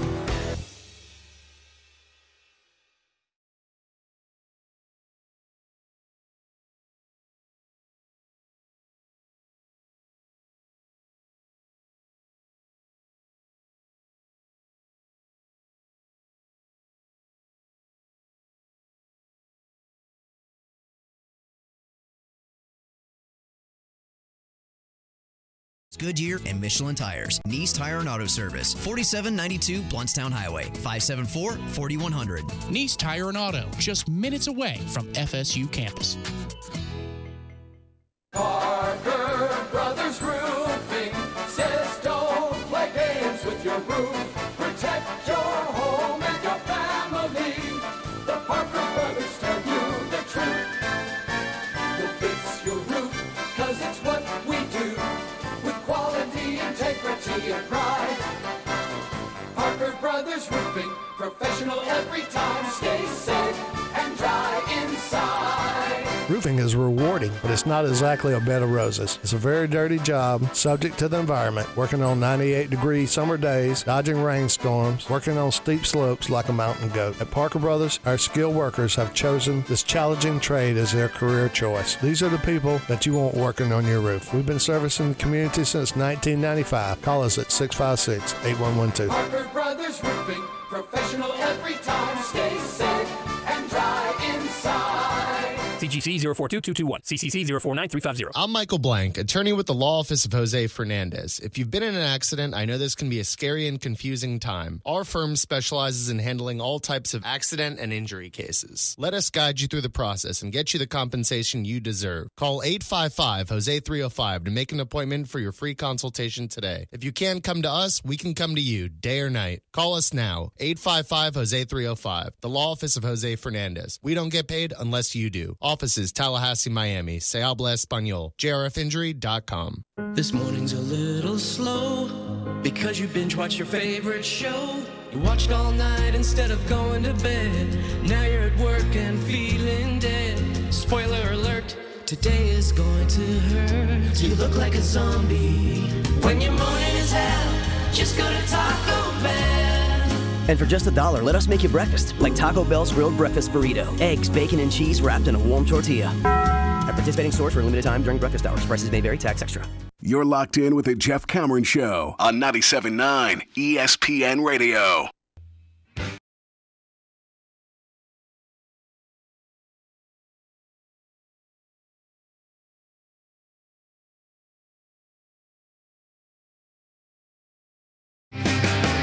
Ever make your way to a Black Crowes show, buddy? That's a contact high. Is it now? Oh. That's different. Is it really? Is it like the legends of going to a Fish concert or some such thing? Yeah. It's that bad? Or good. I mean, it's, dense. How about that? It's that dense. It's absolutely, yeah. In September, the FBI announced its investigation into fraud surrounding college basketball. You knew that. In April, Commission on College Basketball suggested they make some changes. And today, the NCAA's Board of Governors and Division I Board of Directors followed through in implementing a number of those changes. I will say, man, it's been a banner kind of off season for the NCAA, who's starting to wake up a little bit here in the wake of all these controversies. Players who go undrafted can return to college basketball. Well, there's a novel idea. All right. The NCAA's most notable change revolves around flexibility for those wanting to test the NBA draft waters. Players who are invited to the NBA draft combine will be able to participate in the NBA draft, and if it doesn't work out, they go undrafted, go on back to college. We're not kicking you to the curb. You're all right and go back. During this time, Division I schools must pay for tuition, fees, and books for those who left school. Not to mention the NCAA is establishing a fund for schools that aren't able to pay for these items. Elite high school basketball recruits, Tom, and college players can sign with agents. And the first question surrounding that change was what defines elite. That remains unclear for now. But USA Basketball could select them, for example, but that hasn't been confirmed as of yet. And USA Basketball would say, yes, we think this. Well, and you're talking about the players right now? Mm-hmm. Okay. Also, there's a level to agent. You almost have to be certified. Like, you have to be on the up and up. You can't just be like some dude. It has to acting as, right. Right, yeah. You have to be a certified agent or at least sanctioned by the NCAA as legitimate. The idea is you're making, informed decisions about going pro and still having opportunities if things don't work out there. And, once they do that, players are able to sign with agents July the 1st before their senior year. And this is good news, real good news, as you think about what it's been on the heels of, Tom, this offseason, what we've had with the transfer rule. And being able to go anywhere you want, your name goes into a pool. It's a database that can be accessed by universities throughout the country, and they can inquire about whether or not you are interested in their services or they're interested in your services, and you can go there. And then, of course, the redshirt rule with the 4 games, regardless of how it all adds up. It's 4 games, any 4. I think it'll get better in football because the Power 5 has its own way of setting its own rules, separate the rest of schools. It's harder in college basketball because, you have 300-plus schools and one designator at one level. But they're making headway in basketball, which is impressive. When they start really tinkering with football and the money involved in it and the money doled out to players, that's when I'll stand and applaud. Well, I think we're on the cusp of a continued change in college sports. Because the money, you know how the ratio is in the ACC, for example. It's 75-80% of your TV revenue is related to football. Sure. So once they start tweaking with that, now we have ourselves a brand new dawn. Now you're smiling ear to ear. Jeff Cameron Show, 97.9 ESPN Radio.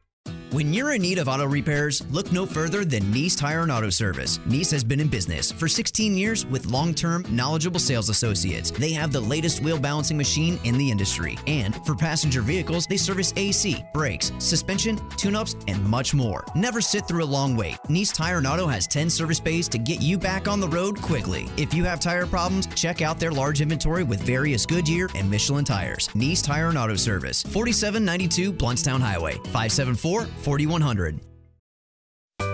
Sorry, boys, I did not have time to pack. We got this. It's right here, guys. We got this. I thought I could handle it. We got this. Moving doesn't have to be a hassle. Call us first at 2 Men and a Truck. No matter the move, home or business, we'll make it a smooth one. I forgot something. We got this.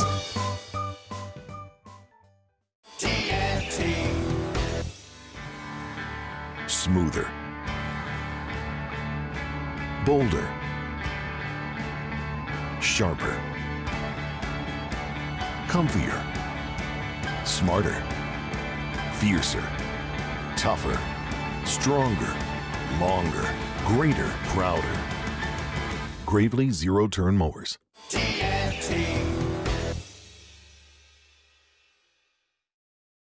With 13 seconds left, the 97.9 ESPN radio special is a must-have every Monday and Wednesday at the Corner Pocket. 10 mouth-watering wings, a fresh side of fries, and a chilled domestic pint of beer are just $9.79 all day long. Be sure and try the fish blend of sauces, a true wing eater's favorite. The Corner Pocket Bar and Grill. He's gone! Home of Trivia Tuesday, Beer Bingo Thursday, and the daily $7.99 lunch special. Individuals and businesses with tax problems, listen carefully. If you owe over $10,000 in back taxes or have unfiled tax returns, U.S. Tax Shield can help you take back control. The IRS can seize your bank accounts, garnish your paycheck, close your business, and file criminal charges. Our team of tax attorneys can stop collections and get you protected. U.S. Tax Shield offers a price protection guaranteed quote to get you protected today. U.S. Tax Shield is A+ rated with the BBB, so call 800-466-9625. U.S. Tax Shield, 800-466-9625.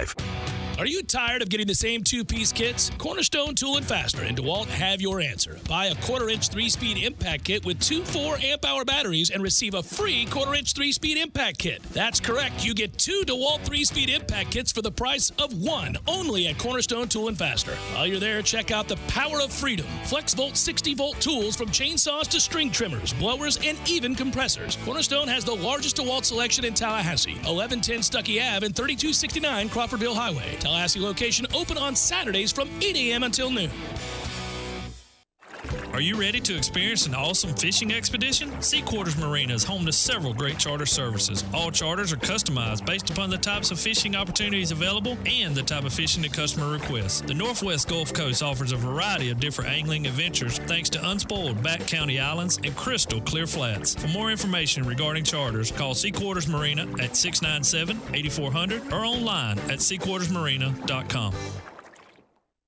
Did you know that nearly every American sports team has at least one chiropractor on staff? They know that taking care of the spine and extremities is directly related to performance, and that's what we do at my office every day. I'm Dr. Rob with HealthSource Chiropractic, and it's my passion to restore health and optimize the lives of my patient family members. We use evidence-based methods with high-tech, simple science techniques to provide measurable results in the shortest time possible so you can get back to doing what you love. Don't just take my word for it. Read any of our over 100 5-star reviews. Call HealthSource today, 877-8980. Broadcasting live from the AmeriGas Propane Studios in the capital city of Tallahassee. This is the Jeff Cameron Show, brought to you by Cornerstone Tool & Fastener on 97.9 ESPN Radio.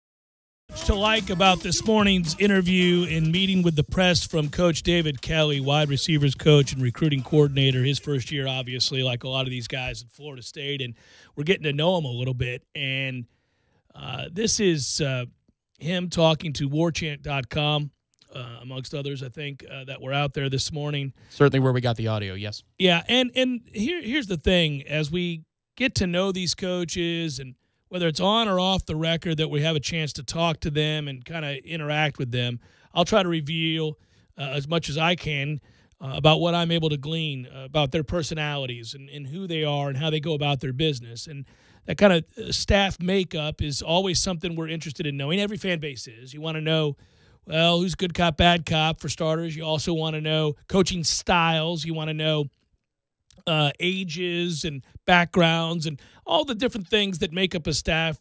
And when you see it in its entirety, you're obviously hoping it's one that has a nice balance, a nice mix of youth and relevance to the younger kids that help in recruiting, but also discipline, focus, technique, all these things. And you'd like to see a balance between the over-the-top angry guy and the understated, put his arm around you guy. You want that balance. It's good staff makeup. And I really just enjoyed listening to the perspective that David Kelly has on this opportunity more than anything else. And this is a common theme, Tom, that we're seeing across the board with these guys. You know, Greg Fry was just at Michigan, so he was coaching big-time college football at a place where they expect to win championships. But with some of these guys, they were with coach at USF and even as far back as Western Kentucky, where that's not a reasonable expectation. This is their first chance to be at a place where the expectation is that you compete for not only conference championships, but national championships, and that the bar is awfully high because you have the resources and the ability to recruit nationally and obviously in a talent-rich state like this. And it's cool to hear these guys talk about with no degree of uncertainty. Well, this is a great opportunity, but we know what has to happen here. And Coach Kelly joins in that line of guys that I've heard talk about that came over with Willie, that have been at previous stops in some of the smaller schools, if you will.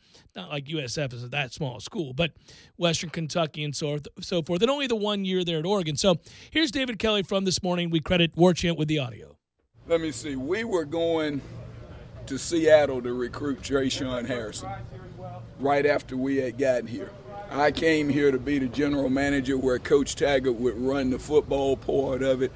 Then I would be over all the other part of it outside of the operations. Well, once we got here, one thing led to another, so he and I on this plane flight, I guess I shouldn't have made that mistake, but we on this plane flight out to Seattle to recruit Trayshawn. And all of a sudden he hits me with, well, DK, you know a little bit about wide receiver. Why don't you coach him? I looked around, and I have to be honest, I tried to get out of it initially, but Willie Taggart being Willie Taggart and the respect that I have for him and all, just like always, like that's why he's such a good recruiter, he finally convinced me after about 30 seconds that, yeah, you be the wide receiver coach. I said, well, hey, let's go get this thing. But the biggest thing is, all jokes aside, we understand the quality of the opportunity here at Florida State, but we also embrace the expectations. You know, we're not naive to what has to transpire, what has to get accomplished. And we're taking that on with everything we have. When he and I were at USF together, he used to dream, and then he would talk to me about if we ever got to a scenario right here, like this, we would still apply the same work ethic that we had at a USF, but with increased resources, wonder what could transpire. So this opportunity, they say, put it out there what you want, speak on it, dream about it, it becomes in the existence. That's what's transpiring. Now we are here, and as we always talk about, we understand we have to do something, and we will. Coach, how does it feel to be back on the field after being behind the scenes the last couple of years? Well, I tell you what, to be perfectly honest, initially because I had gotten all into this personnel thing, and my whole goal was to help and assist Willie Taggart into building a championship roster. And that had become my goal and what my thrust was. And then that's why initially I wasn't sure if I wanted to get back on the field or not, because I had made this building a roster my new passion. But when he told me I could still do that along with Coach, I said, all right, let me go do it. And then all of a sudden, after the first day of spring, I said, whoa, I like this again. And now I wouldn't give it up for anything. I'm enjoying the world out of it, and to see these young people develop not only on the field, but off the field, and then seeing that brightness in their eyes that indicates that you are hitting a light that they understand and they are buying into, there's no better feeling than that. So I'm enjoying the heck out of it right now. Are you enjoying the moment too much, or are you, still kind of looking at the future? I know in your past, being a head coach was something that you didn't want to do. Is that something you think that's still in the cards for you? Well, you know what? I've always, my whole professional career, we all have goals and aspirations. We all have an agenda. We all have an ego, and that's what motivates us. So let's don't hide that. So for the vast majority of my entire career, it was built around preparing myself and building myself and taking the right steps to head up a Florida State one day. But man, every day that I got up, everything was about David Kelly. And I was never really satisfied or enjoyed the process the way I should have been. And then after a couple of years away and really doing some deep introspection, I said, you know what, if this transpires again, which I knew it would, I didn't know how, when, or where, I'm going to make it about others and not about David Kelly. And since I've been that way after going with Willie to USF and Oregon and now here, where my whole thrust now is about helping others to realize their dream. I get up every morning excited and ready to go because it's not about David Kelly anymore. It's about serving others. And because of my belief, the greatest leader that ever walked this earth was a servant leader. And I'm not perfect by any stretch of imagination. You can ask the receivers that. They'll be happily to share in with that. But that's my thrust right now. That's my goal on a daily basis. What can I do to assist someone else to help them in their thrust, to help them in what their goals are? And my self-satisfaction level has gone up exponentially because of that. That's Coach Kelly, and you go back a ways with him, and he's been around the game for a very long time, long before his time at UCF that a lot of people remember. But before going off to Orlando, he was the associate head coach, wide receivers coach, also Tom at Duke. Prior to that, he was at Stanford as the offense coordinator and associate head coach.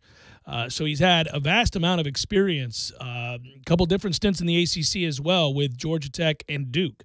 So he's been around these parts, and he's certainly had a vast array of assignments and duties as an assistant head coach, a wide receivers coach, a recruiting coordinator. So he's been a lot of things. Yeah, Harlan Barnett on Sunday talked about wisdom, right? If you can share with me the wisdom, Mickey Andrews, that's what I want from somebody who's a special assistant to the head coach. David Kelly has that role on the offense. It's not that Willie hasn't been around the block, but David Kelly has really seen a lot of things, and you can tell his perspective has come full circle to where now he's more focused, as he says, on helping others rather than advance his own career. Walt Bell may be in a different place than David Kelly in career arc, trajectory, and what the aspirations are, but it's good that you have a balance of somebody who's trying to become too qualified for the job of offensive coordinator and somebody who's coaching the receivers who's overqualified to coach the wide receivers. Yeah, and that's what I meant by balance, too, was you want a lot of different personalities. You want everybody to buy into the central theme and message and overriding arc of what it is Willie is trying to sell to these kids and teach these kids and get kids to buy into. But you also want different ways and voices in which to get that message across. And here's a guy that was a running backs coach at Georgia. He was a wide receivers coach at LSU. I mean, his career goes back a long ways. I mean, you're talking about the late 70s, early 80s when he breaks into coaching at the collegiate ranks. Prior to that, he was a high school head coach. So he's done an awful lot. And seen an awful lot within the game. And you could tell, I will tell you this, in the days that we've been out at practice, there's a guy that shows up ready to work almost like a player. He shows up in his sweats, and it's 105 outside. He's got a gray sweatshirt on and gray sweatpants on every day, and he's getting down and dirty as he's instructing and teaching and showing what he wants from these kids, and that you have to respect that. I mean, I'm not going to say he's old, but a man his age running around the way that he does with these kids at that position, physically showing them over and over again what he's asking of them, I think that goes an awful long way. Well, it does. And also, again, just consider where this program came from and what the day-to-day coaching style was. It was mostly out of fear. The reinforcement was, I'm going to yell at you if you do something wrong. The two words that I've heard from David Kelly the most in the spring practices I've been to and then yesterday the open practice are good and job. Good job. He says that almost every single play, whether it is to the receiver or the corner who's defending him in, individual drills or 7-on-7s. He is largely, I'd say 80 to 85% positive in how he delivers his message. Is that always a good thing? No. Is it what this group of veterans needs? Yes, absolutely. Without question. By the way, to piggyback on that while we're on this subject of the coaching staff, and this has been a week so far, kind of an exploratory week in which we're figuring out how practices are going to be conducted, teaching, all the other aspects, interaction with the press, all these things. A lot of you emailed, and some of you have emailed from the perspective of a different fan base that has had experience with some of these coaches, and I find that fascinating too. Here's the latest. This from Terry. Jeff, email Barnett, winner at MSU. Being an MSU alum, Michigan State alum, I was saddened to see Harlan Barnett leave Michigan State, but I'm excited to see him come to Tallahassee. Barnett never had the caliber of recruits that he'll have at FSU. The four-man front he ran at Michigan State was rock solid for years with marginal players, and they consistently harassed the quarterback. The Spartan defense gave fits to better teams like Michigan and Ohio State every year. I think you'll be pleasantly surprised to see the new Noles swarming on defense. That was talked about. Thanks for the email, Terry. That was talked about an awful lot by Harlan Barnett in that opening press conference. A lot of defense is want to. It is not always about the complexity of scheme. It's about the tenacity of the athlete and the want to. To tackle somebody, you have to be willing to sacrifice for the guy next to you. You have to oftentimes sacrifice glory when you run fits, for example. These kinds of things are meant for somebody else to make the tackle while you take the brunt of the punishment of the lead blocker. All of these kinds of things certainly have to take a desire to sacrifice and want to for the guy next to you, knowing all the while that as a unit, as a defense, as a whole, you'll be rewarded in the end if everybody is willing to do that.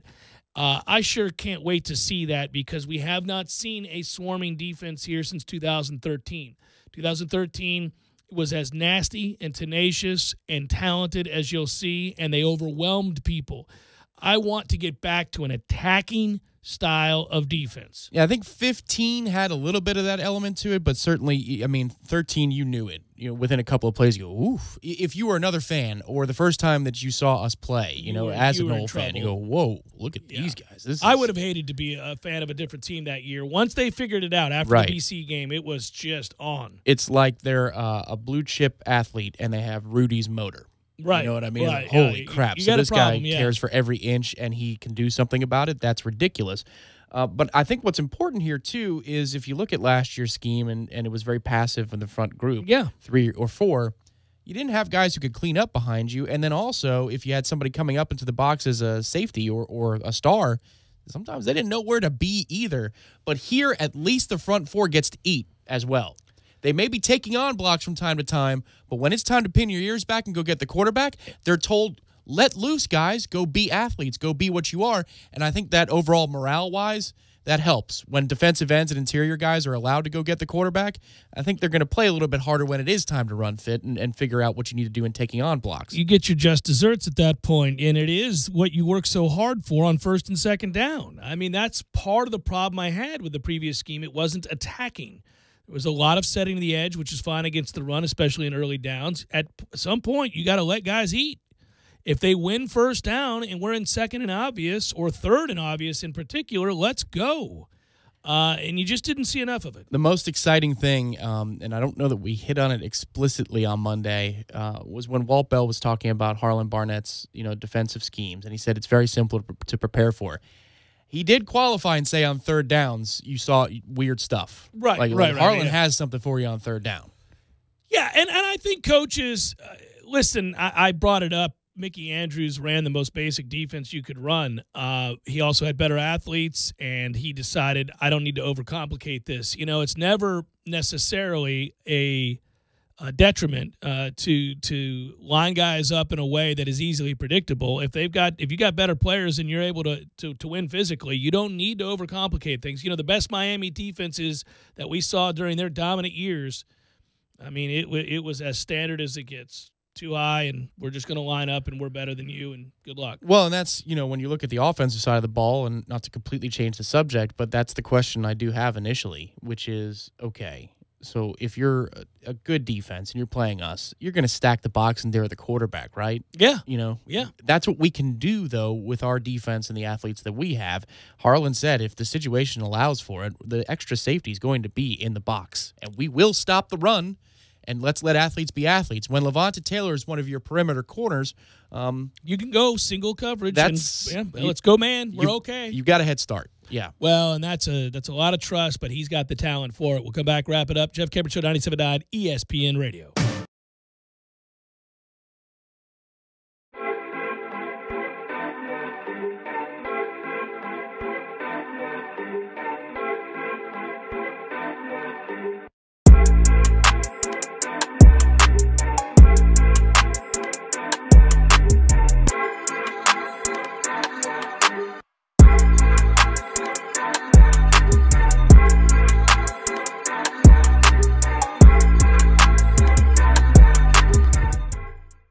When you're in need of auto repairs, look no further than Nice Tire and Auto Service. Nice has been in business for 16 years with long-term, knowledgeable sales associates. They have the latest wheel balancing machine in the industry. And for passenger vehicles, they service AC, brakes, suspension, tune-ups, and much more. Never sit through a long wait. Nice Tire and Auto has 10 service bays to get you back on the road quickly. If you have tire problems, check out their large inventory with various Goodyear and Michelin tires. Nice Tire and Auto Service, 4792 Bluntstown Highway, 574-4100. Sorry, boys, I did not have time to pack. We got this. It's right here, guys. We got this. I thought I could handle it. We got this. Moving doesn't have to be a hassle. Call us first at 2 Men and a Truck. No matter the move, home or business, we'll make it a smooth one. I forgot something. We got this.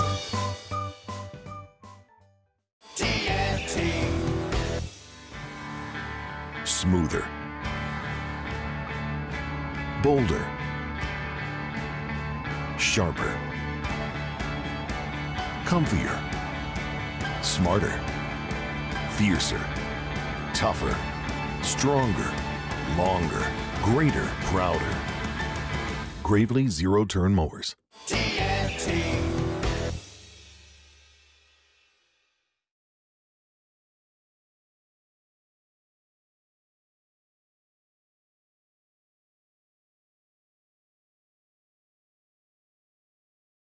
Lube my car.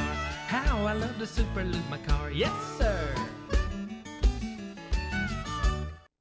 Hi, Chris Kraft for Kraft Nissan. You're the kind of person who believes the best deals on cars are when you buy a pre-owned car that just happens to be in mint condition. Well, right now is the time. Kraft Nissan is the place for you to look at your next car. Here's the deal. Kraft Nissan has changed over our entire rental fleet. So all of the cars that were in the rental fleet last year are now priced to sell. These cars are Nissan certified and come with a 7-year, 100,000-mile Nissan warranty, plus Kraft Nissan's exclusive lifetime warranty. Our certified pre-owned vehicles also come with 24-hour roadside assistance, free Carfax history report, free trial of XM Sirius radio, and best of all, Nissan gives you a $450 rebate. When is the last time you heard of a manufacturer giving you a rebate on a pre-owned vehicle? Never. Choose from Altimas, Rogues, Maximas, Pathfinders, or Titan trucks. And I promise you, you will not find a better price on a practically new car. Plus, all Nissan certified pre-owned vehicles qualify for new car financing rates. Stop by Kraft Nissan today, Mahan Drive, between Academy Sports and Costco. You know what? It's time you level up your lemon lime with clear, refreshing Mountain Dew Ice. We get it. You're used to a certain kind of lemon lime experience. But why settle for this when you could have this?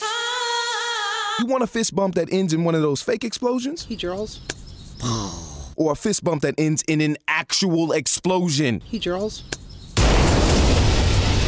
Want to pull up to the party on this? Or arrive in this? Take this last second shot? Or make the last second shot? Make this musical request? Or this one?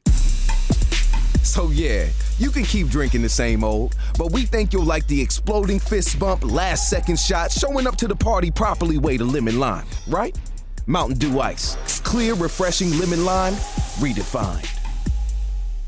Hey, I'm Jeff Doxey, Realtor for Capital Property Consultants, representing Premier Fine Homes. If you're thinking of owning your own brand new Premier home, call or text me at 850-545-4747 or email me, jeffdoxey1@gmail.com. You say where, I'll be there. Your Canopy Connection.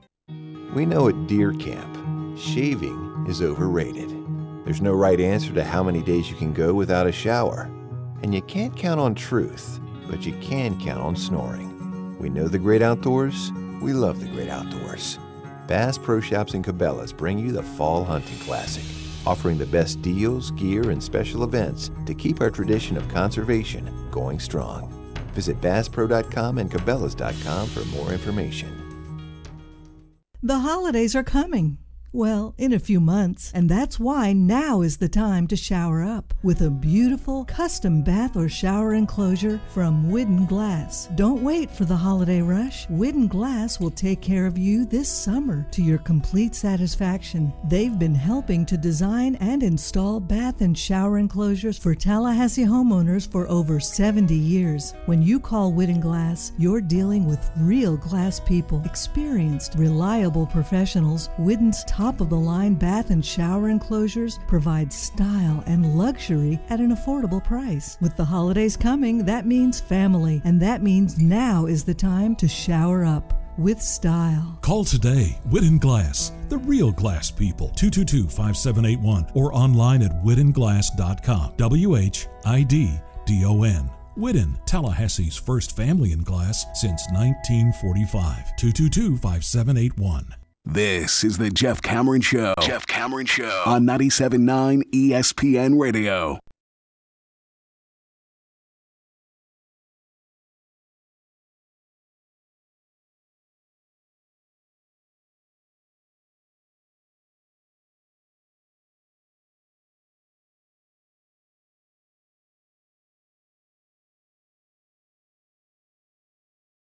Miss me some damn Tom Petty. By the way, before we get to Probables,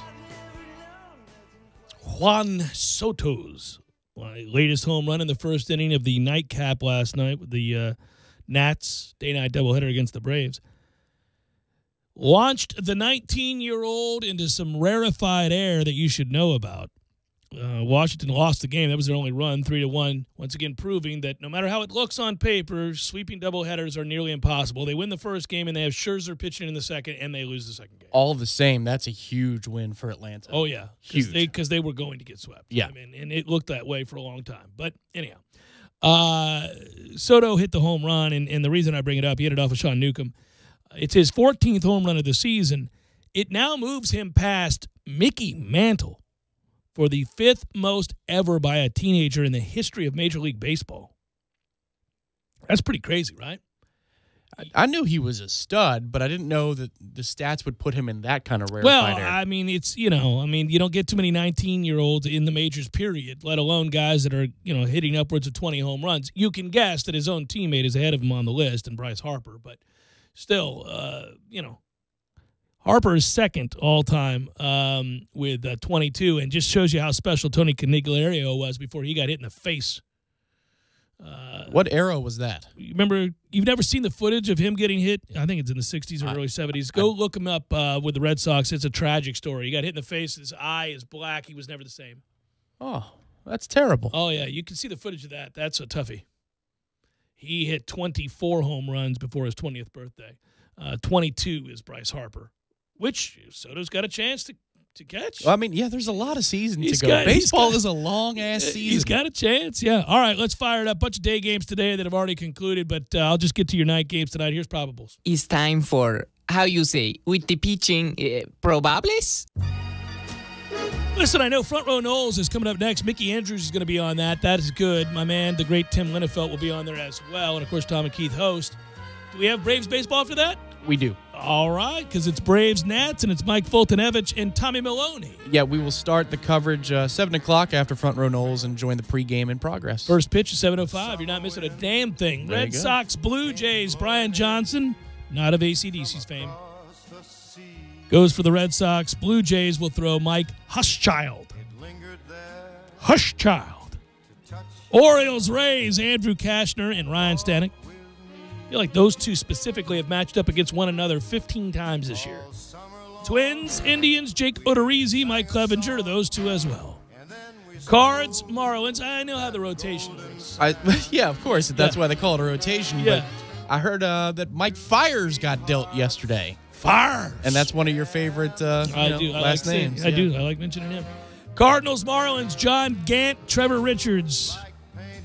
Hey, Yankees, White Sox, Luis Severino, who hasn't been any good at all. The whole second half of the season, just been a loser. 8.28 ERA in his last 6 starts. Boo, you bum! Starving for highlights this morning. Golick and Wingo Sports Center had the highlight of the Yankees taking the lead over the White Sox in the 13th inning. I thought, my God, nothing else happened last night. That has to be your clip of the evening. Well, lots of things happened, but they got to play the Yankees. It's the White Sox. Right, and they had to fight like hell to get the lead against the White Sox. That's embarrassing. They're struggling mightily. It's beautiful. So much so where Michael Kay and others are talking now about players who are injured. Oh, God. Yeah. Questioning their injuries. I'm like, come on, man. One of them had a concussion. Yeah, it's our hurt soul because the Red Sox have ripped it out of their chest. Oh, running away with the division. Lucas Giolito will start for the White Sox. Padres, Brewers, Brett Kennedy, and Stuhl Sassin goes for the Brewers. We got the Cubs and the Royals. Jose Quintana, freaking Quintana, man, that creep can roll. Royals, Heath Fillmyer. Heath Fillmyer, vacuum cleaner salesman. How are you? That's right, with the comb over. Heath, all day long. Nice to meet you. I'm Heath Fillmyer. Have you seen our latest brand?